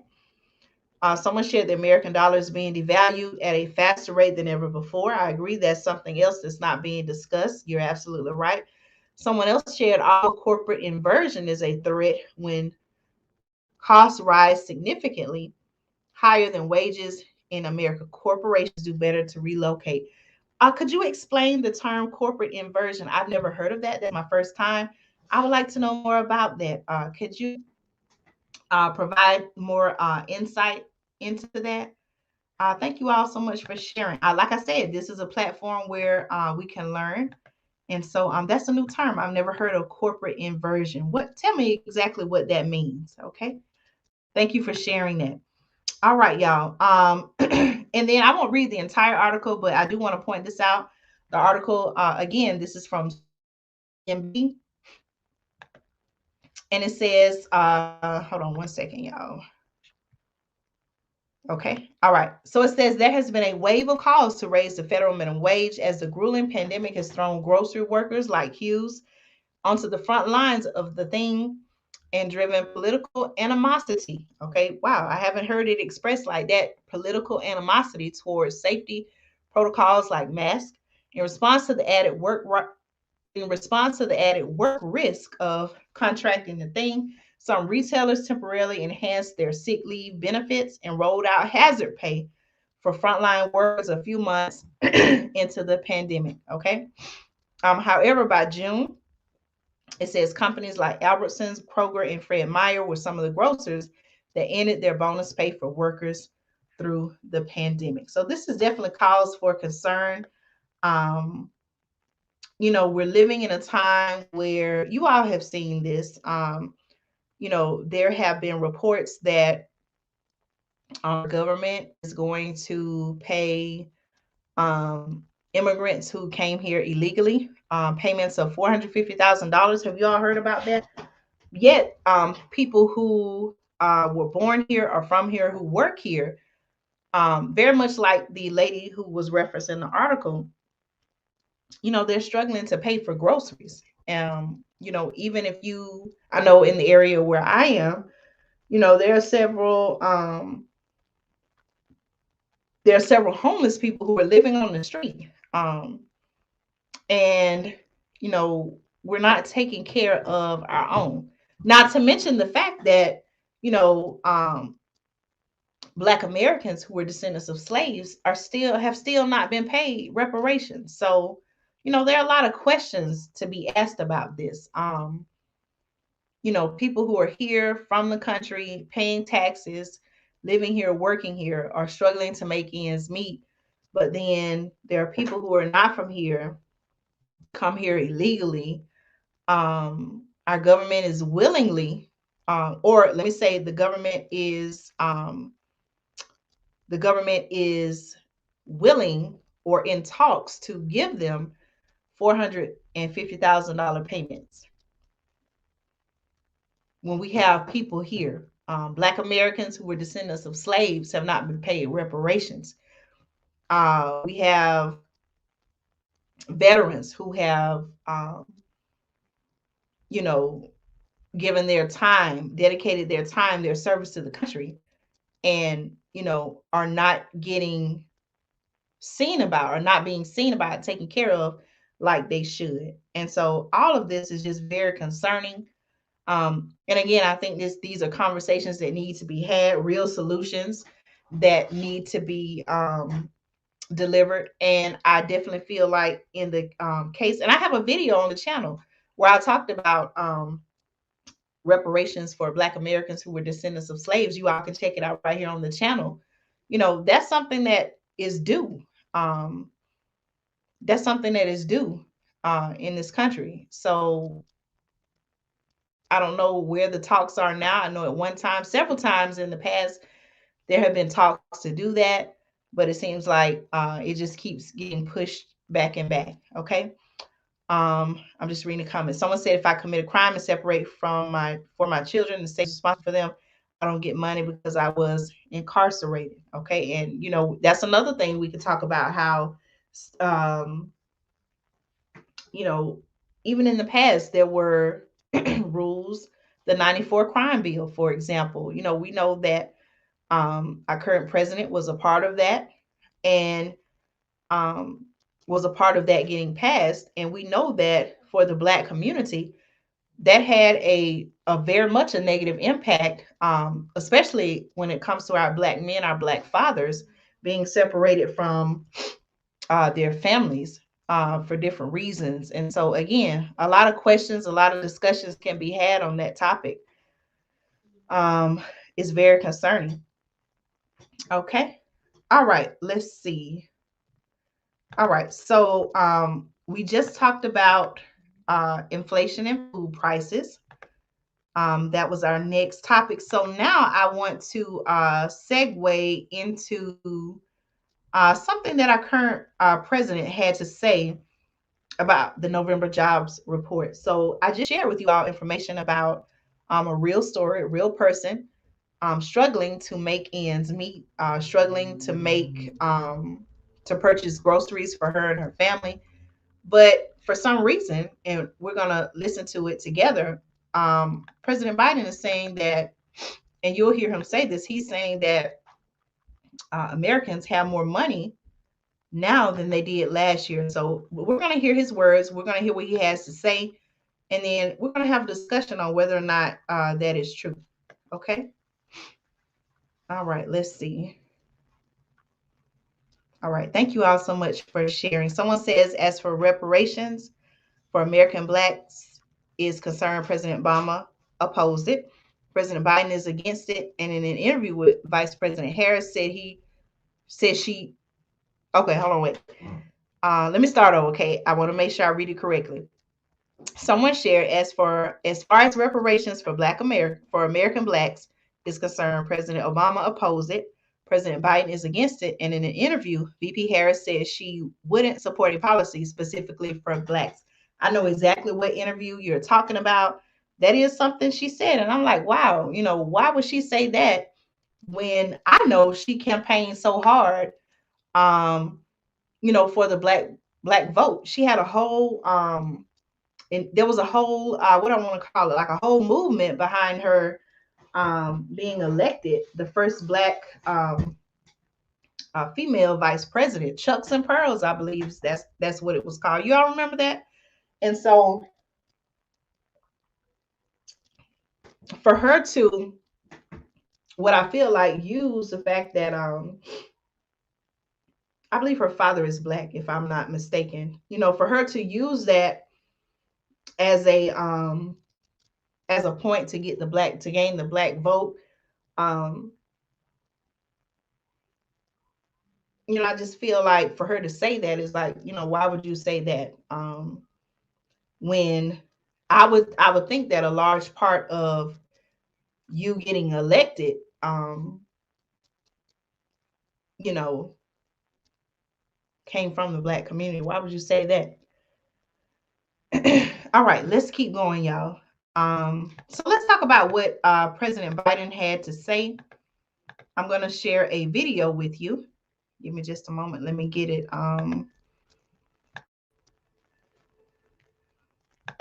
going to load it. Hold on just a minute. Thank you all so much for your support. Please make sure you hit the thumbs up button, share this video. And if this is your first time tuned in and you haven't subscribed to the channel, make sure you subscribe. That way you can stay connected, informed whenever I do upload new content. Okay. Thank you all so much for contributing to the channel as well. Okay. So let's talk about President Biden, and I want to play a video for you.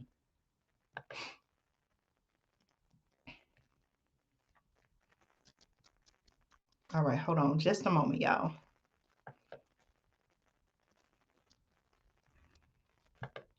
Okay, let me share my screen.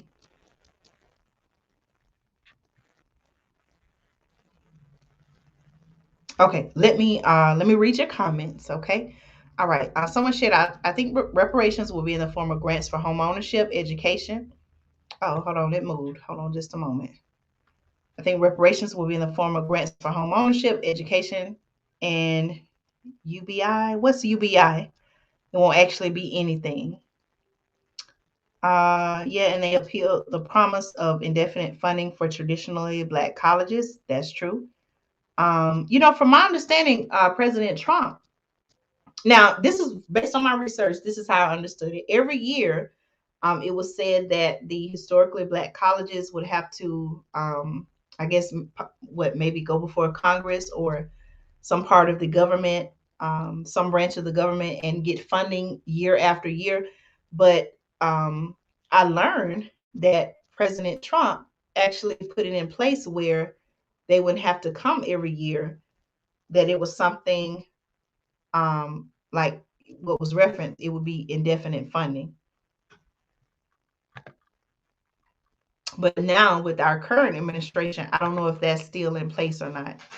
It may have been taken away, but then if that's the case, why would you undo something so important like that? Okay, let's see.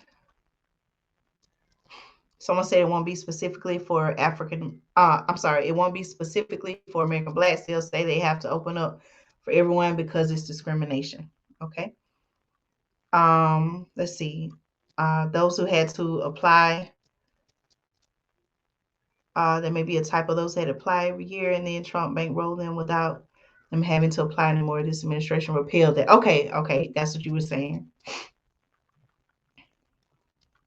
Okay, UBI, Universal Basic Income. Got you. Okay. Thank you for sharing that. I hadn't heard it put like that, but now I know what that is. Okay. VP Harris' father is Jamaican and estranged from the family. She identifies as being Asian Indian. She went to Howard University, but didn't support the students when they advocated for better conditions. Wow. Isn't that something? Okay. All right, let's see. VP Harris used American Blacks to get votes. That's what I said, but doesn't respect Blacks. She uses us. Look at her record as California Attorney General and ask Simone Sanders and others who stopped working with her. Wow. Now, is that something recently I saw where um, people that were a part of her team allegedly had resigned? Is that recent news? Um,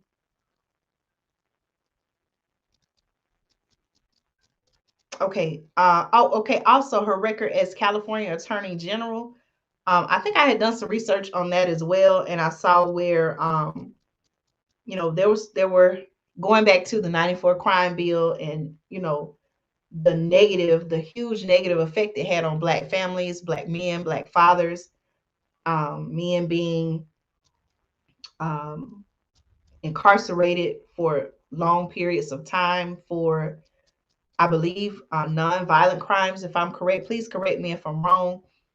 But she also, based on my research, what I learned, she also, during her time as uh, Attorney General, someone mentioned, uh, as her time as California Attorney General, she also had people incarcerated as well, um, who some people may feel like it was done unjustly.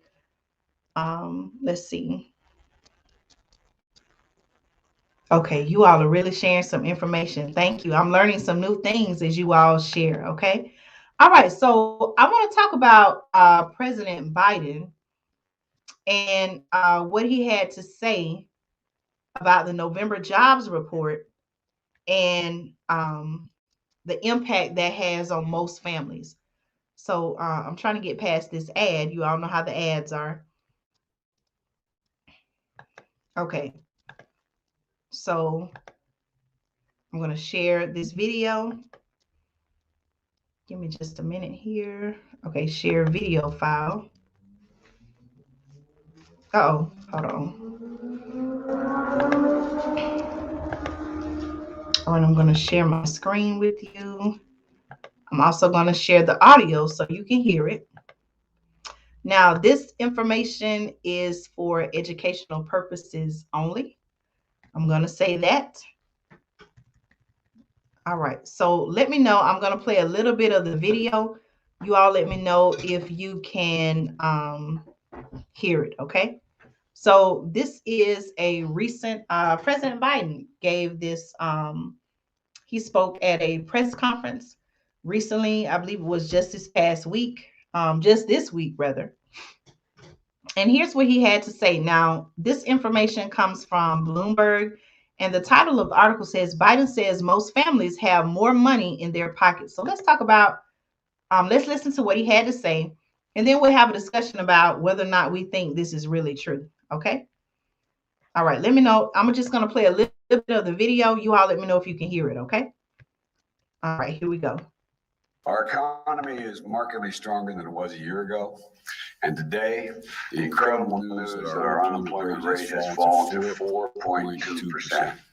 At this point in the year, we're looking at the sharpest one-year decline in unemployment ever. Simply put, America's back at work. And our jobs recovery is going very strong. Today's historic drop in unemployment rate includes dramatic improvements for which we've often seen higher wages and higher levels of unemployment. Higher levels of unemployment. They are receiving higher wages. And the rate of Black and Hispanic unemployment is also dropping sharply. But that's not just jobs that are up. Wages are up, especially for hardworking Americans, often ignored in the past, in past recoveries. Workers in transportation and warehouses have seen their wages go up approximately 10% this year. Workers in hotels and restaurants have seen their wages go up 13% this year.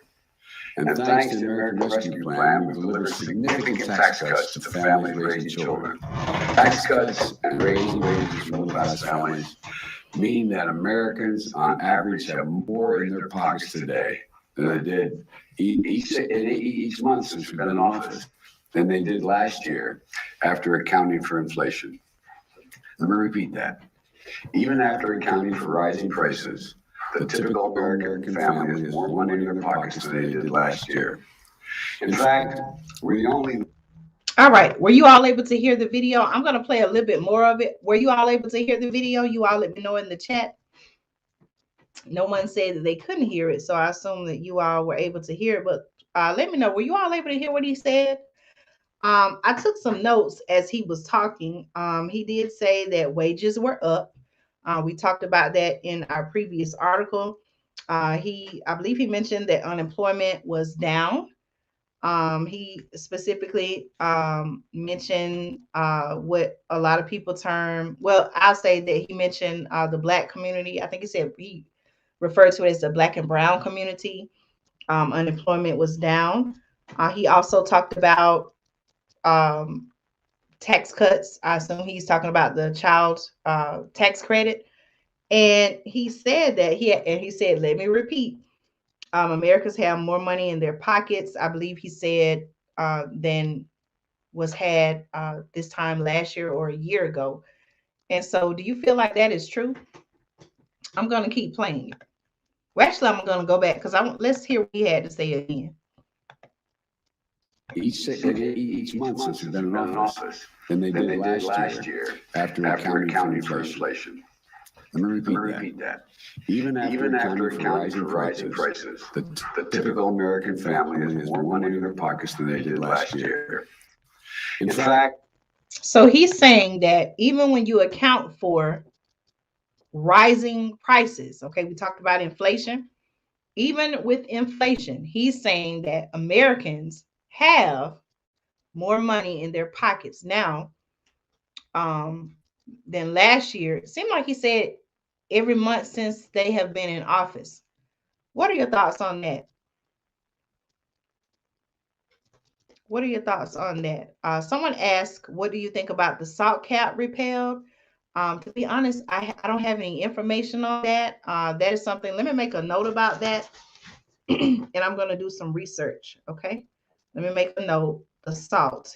Is that an acronym? SALT? SALT cap repealed.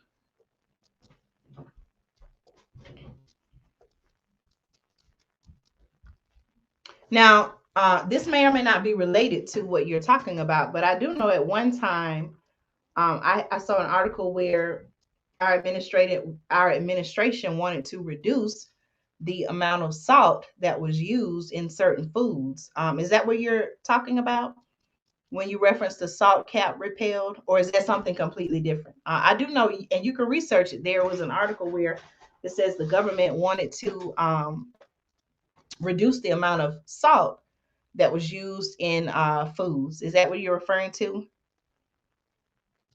Someone said, yes, I heard bottom line, the economy isn't improving. Everybody knows that. Right. So it's almost like, again, I've said this before, they create the problem, then they create the solution. So, for whatever reason, from whatever lens that they're looking through, our administration is under the impression that, more money, more Americans have more money to, take care of their needs more than what he's saying has been in the past. Okay. Someone says it's a federal write-off for people based on their state taxes. So I'm going to do some research on that. Let me research it and then I'll be able to give my thoughts on that. Okay. All right. Let me make a note on that as well.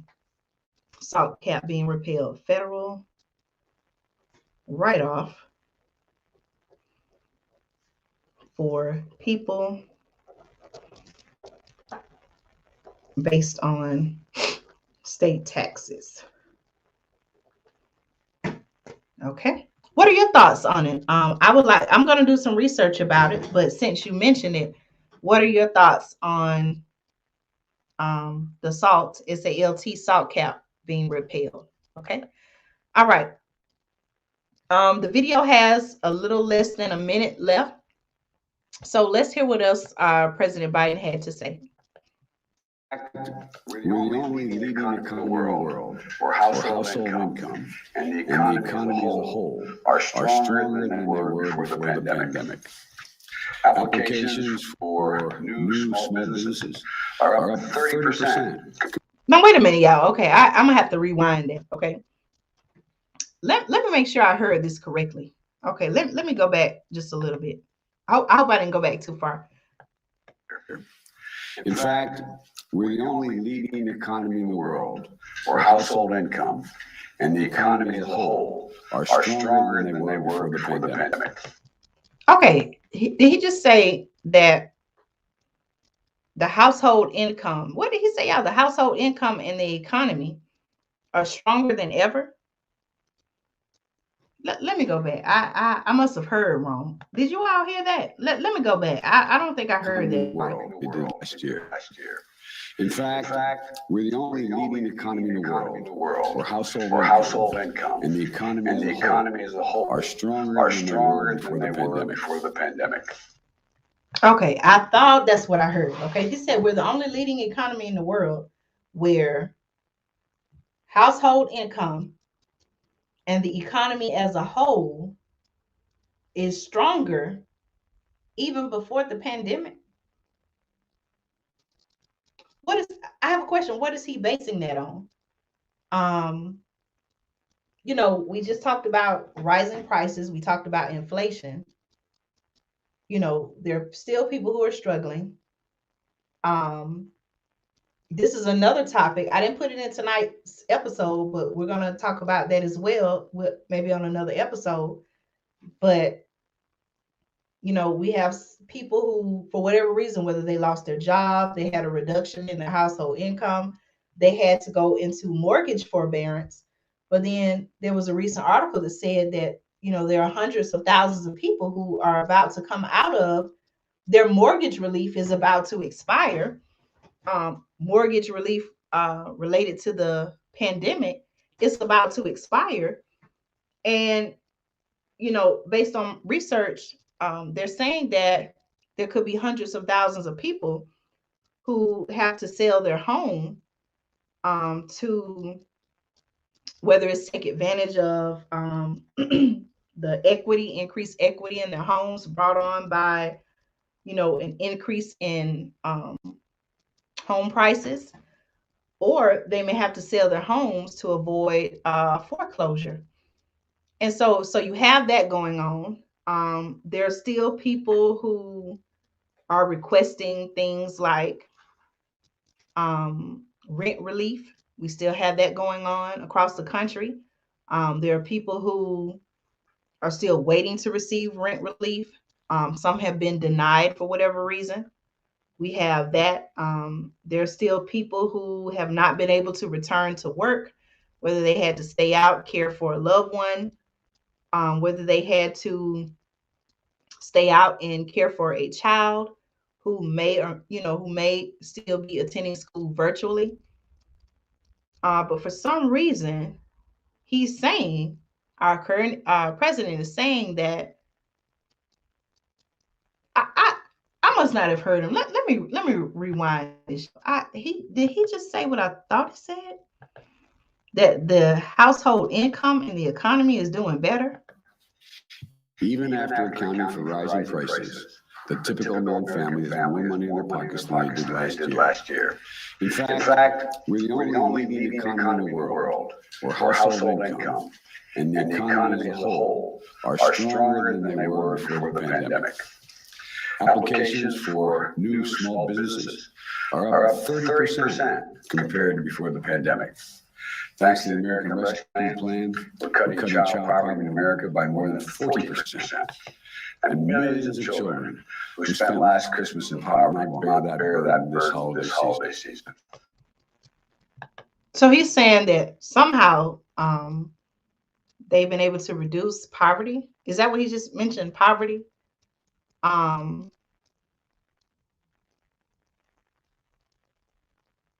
here, so I think he said the American Rescue Plan, I believe. Notice how I notice this a lot of times when they're talking about different challenges, they always tend to reference some act or some piece of legislation that they have introduced or have passed, and they attribute that to helping with whatever is going on. But when in actuality, based on what I've seen and researched, it really hasn't provided a real solution.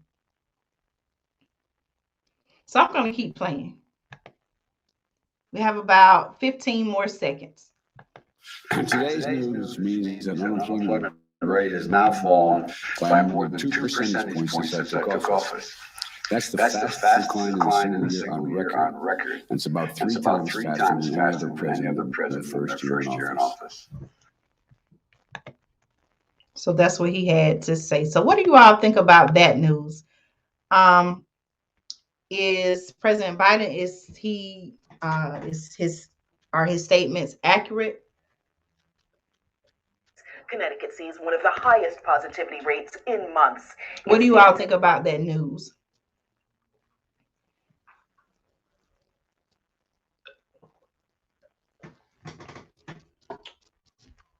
Someone shared it's only helping wealthy people.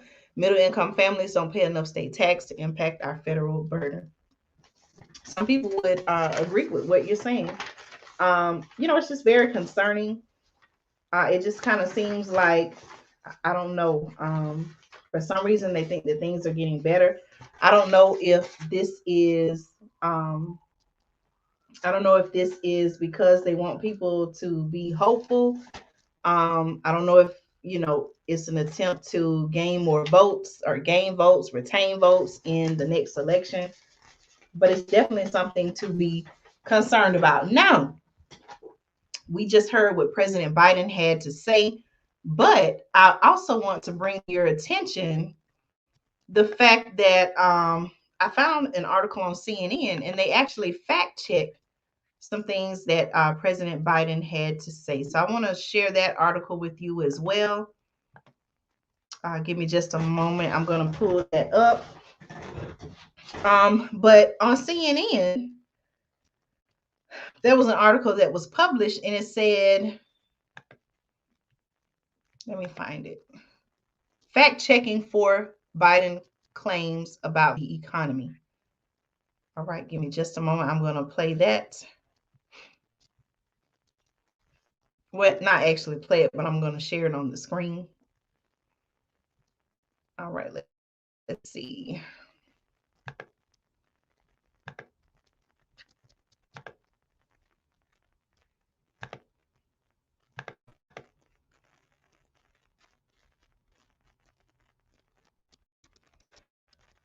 You know what? Let me go back. I don't want to share the audio. I'm just going to read what was said. Just a moment, y'all.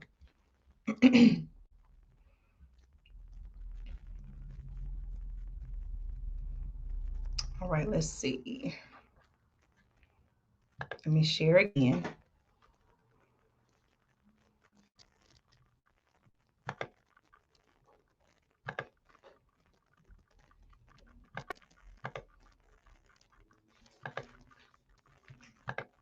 You okay? Okay. You reading a book?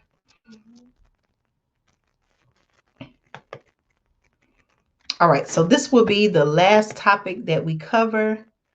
That will conclude tonight's episode. Okay. All right. So let me.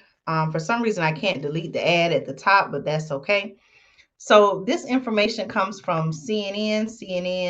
It says CNN Politics. And it says, facts first, fact checking for Biden claims about the economy. So I thought this information was important to share. Now, according to the article,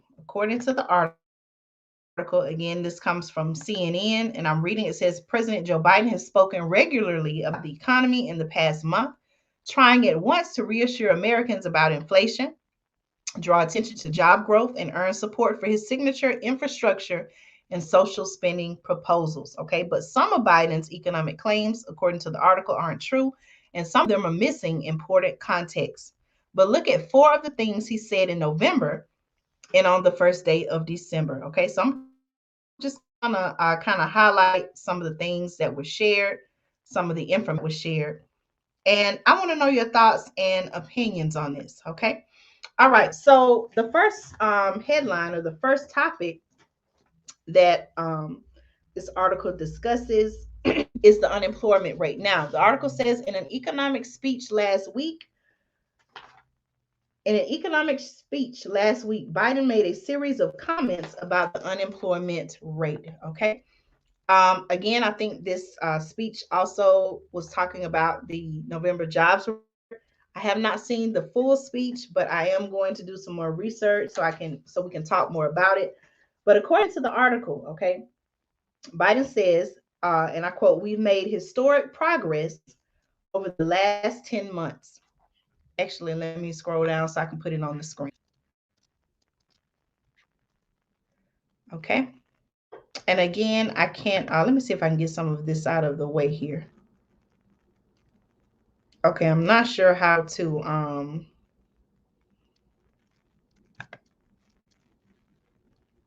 okay.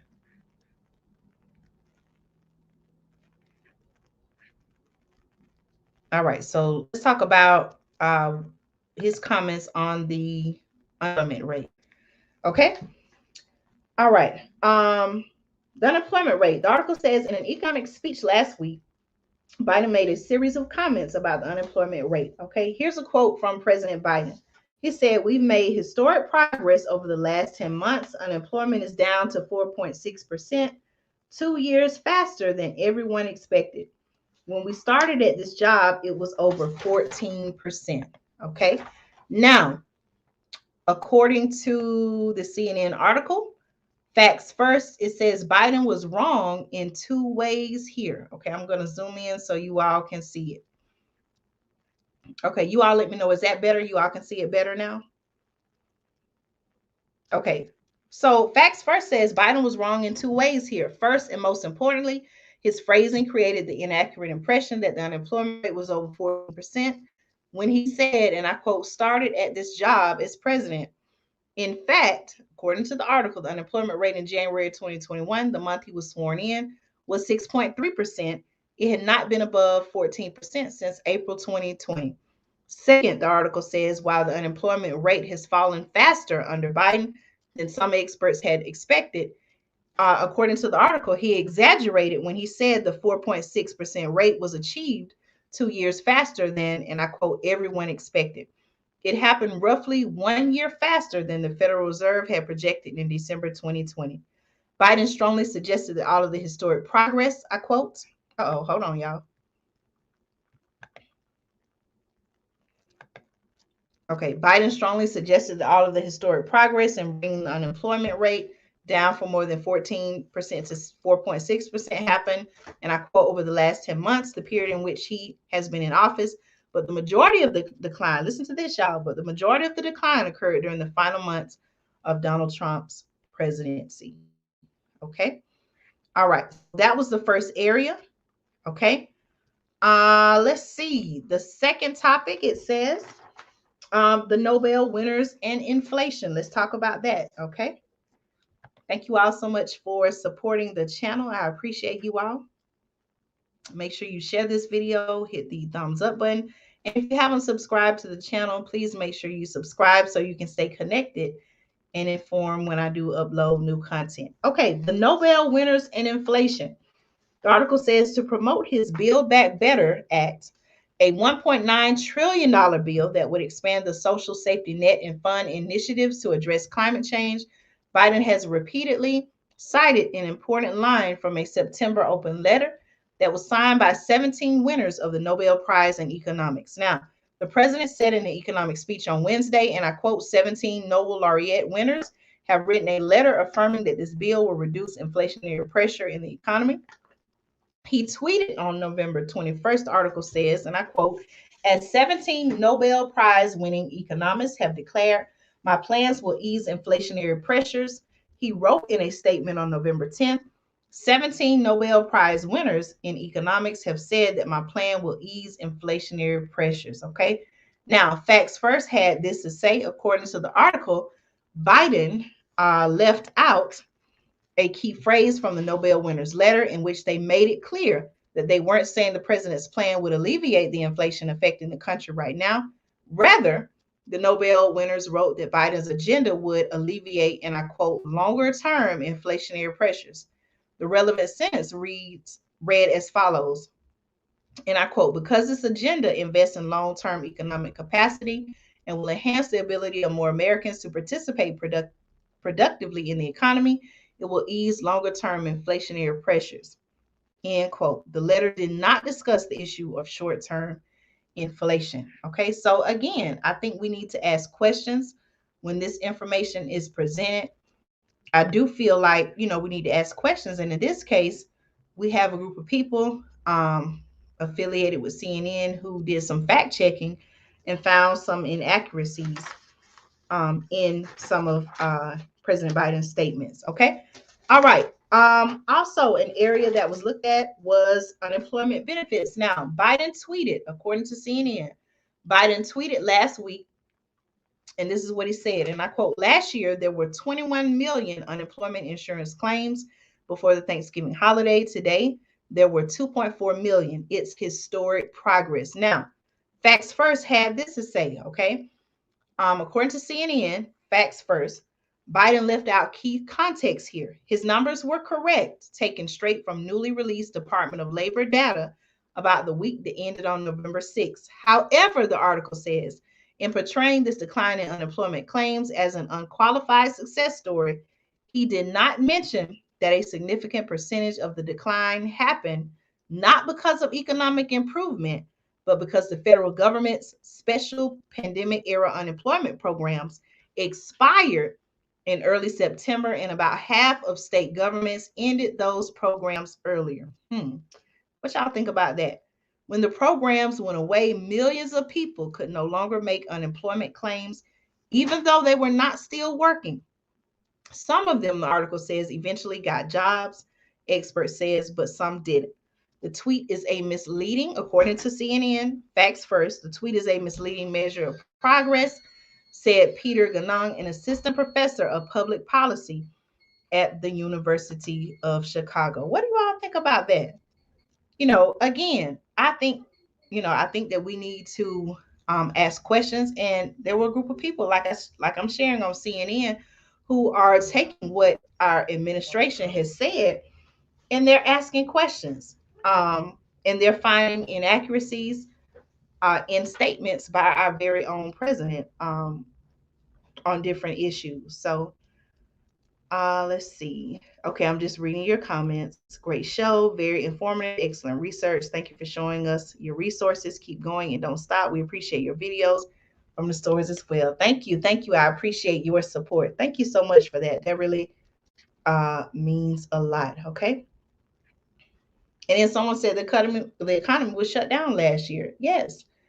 So the fact that,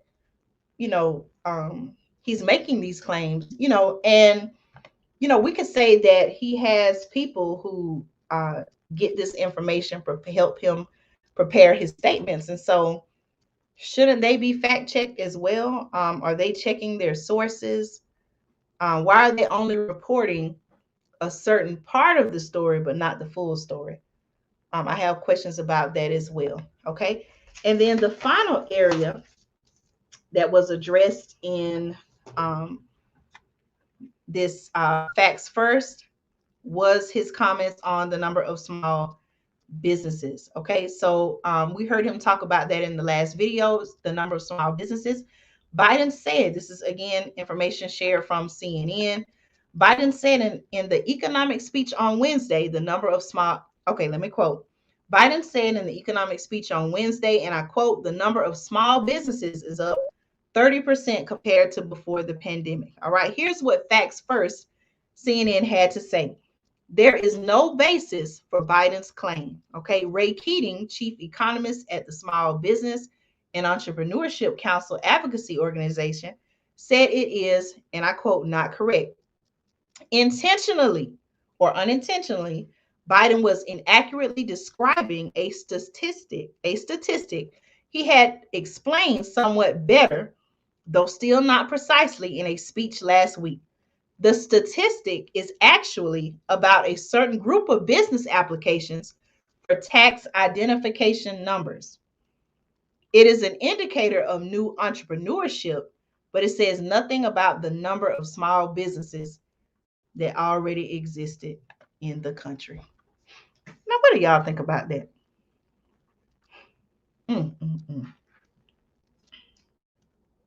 So he's saying that he's claiming that the number of small businesses is up 30% compared to before the pandemic. But in actuality, let me read this again, y'all. In actuality, Ray Keating, who is the chief economist at the Small Business and Entrepreneurship Council Advocacy Organization, is calling out Biden's claims, saying that, and I quote, he's saying they're not correct. Intentionally or unintentionally, Biden was inaccurately describing a statistic he had explained somewhat better, though not precisely, in a speech last week. The statistics, so what he's actually claiming, the statistic is actually about a certain group of business applications for tax identification numbers. It is an indicator of new entrepreneurship, but it says nothing about the number of small businesses that already existed in the country. Okay, ain't that something, y'all?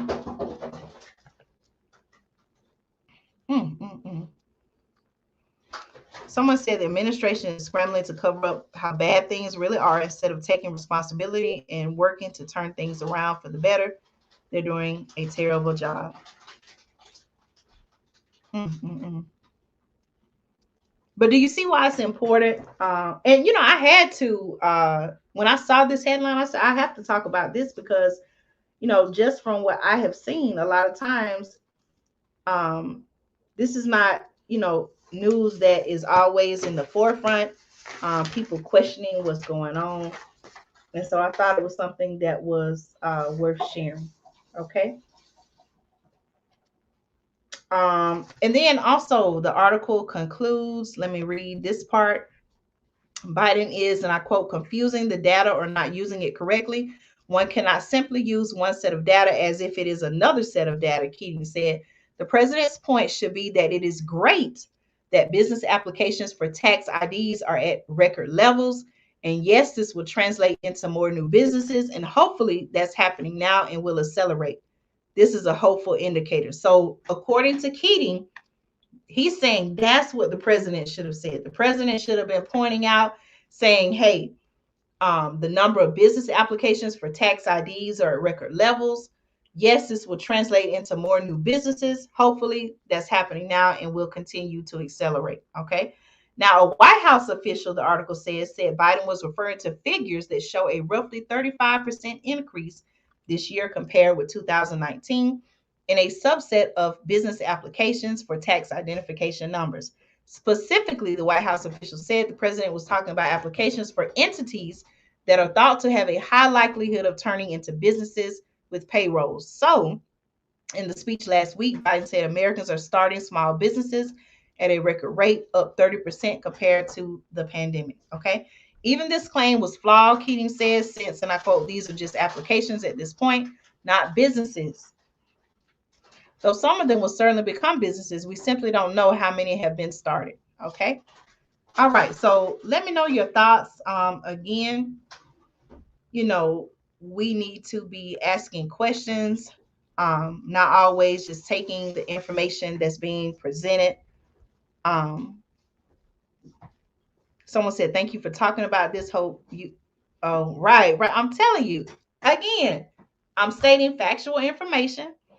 We're asking questions. And that's what I'm going to continue to do because that is the purpose of this channel. So y'all, it is where I am on the East Coast. It is 10:41 p.m. I still have a couple of things that I need to do tonight. Don't you all agree this has been a great episode, a wonderful episode? I love how we have been engaged in conversations.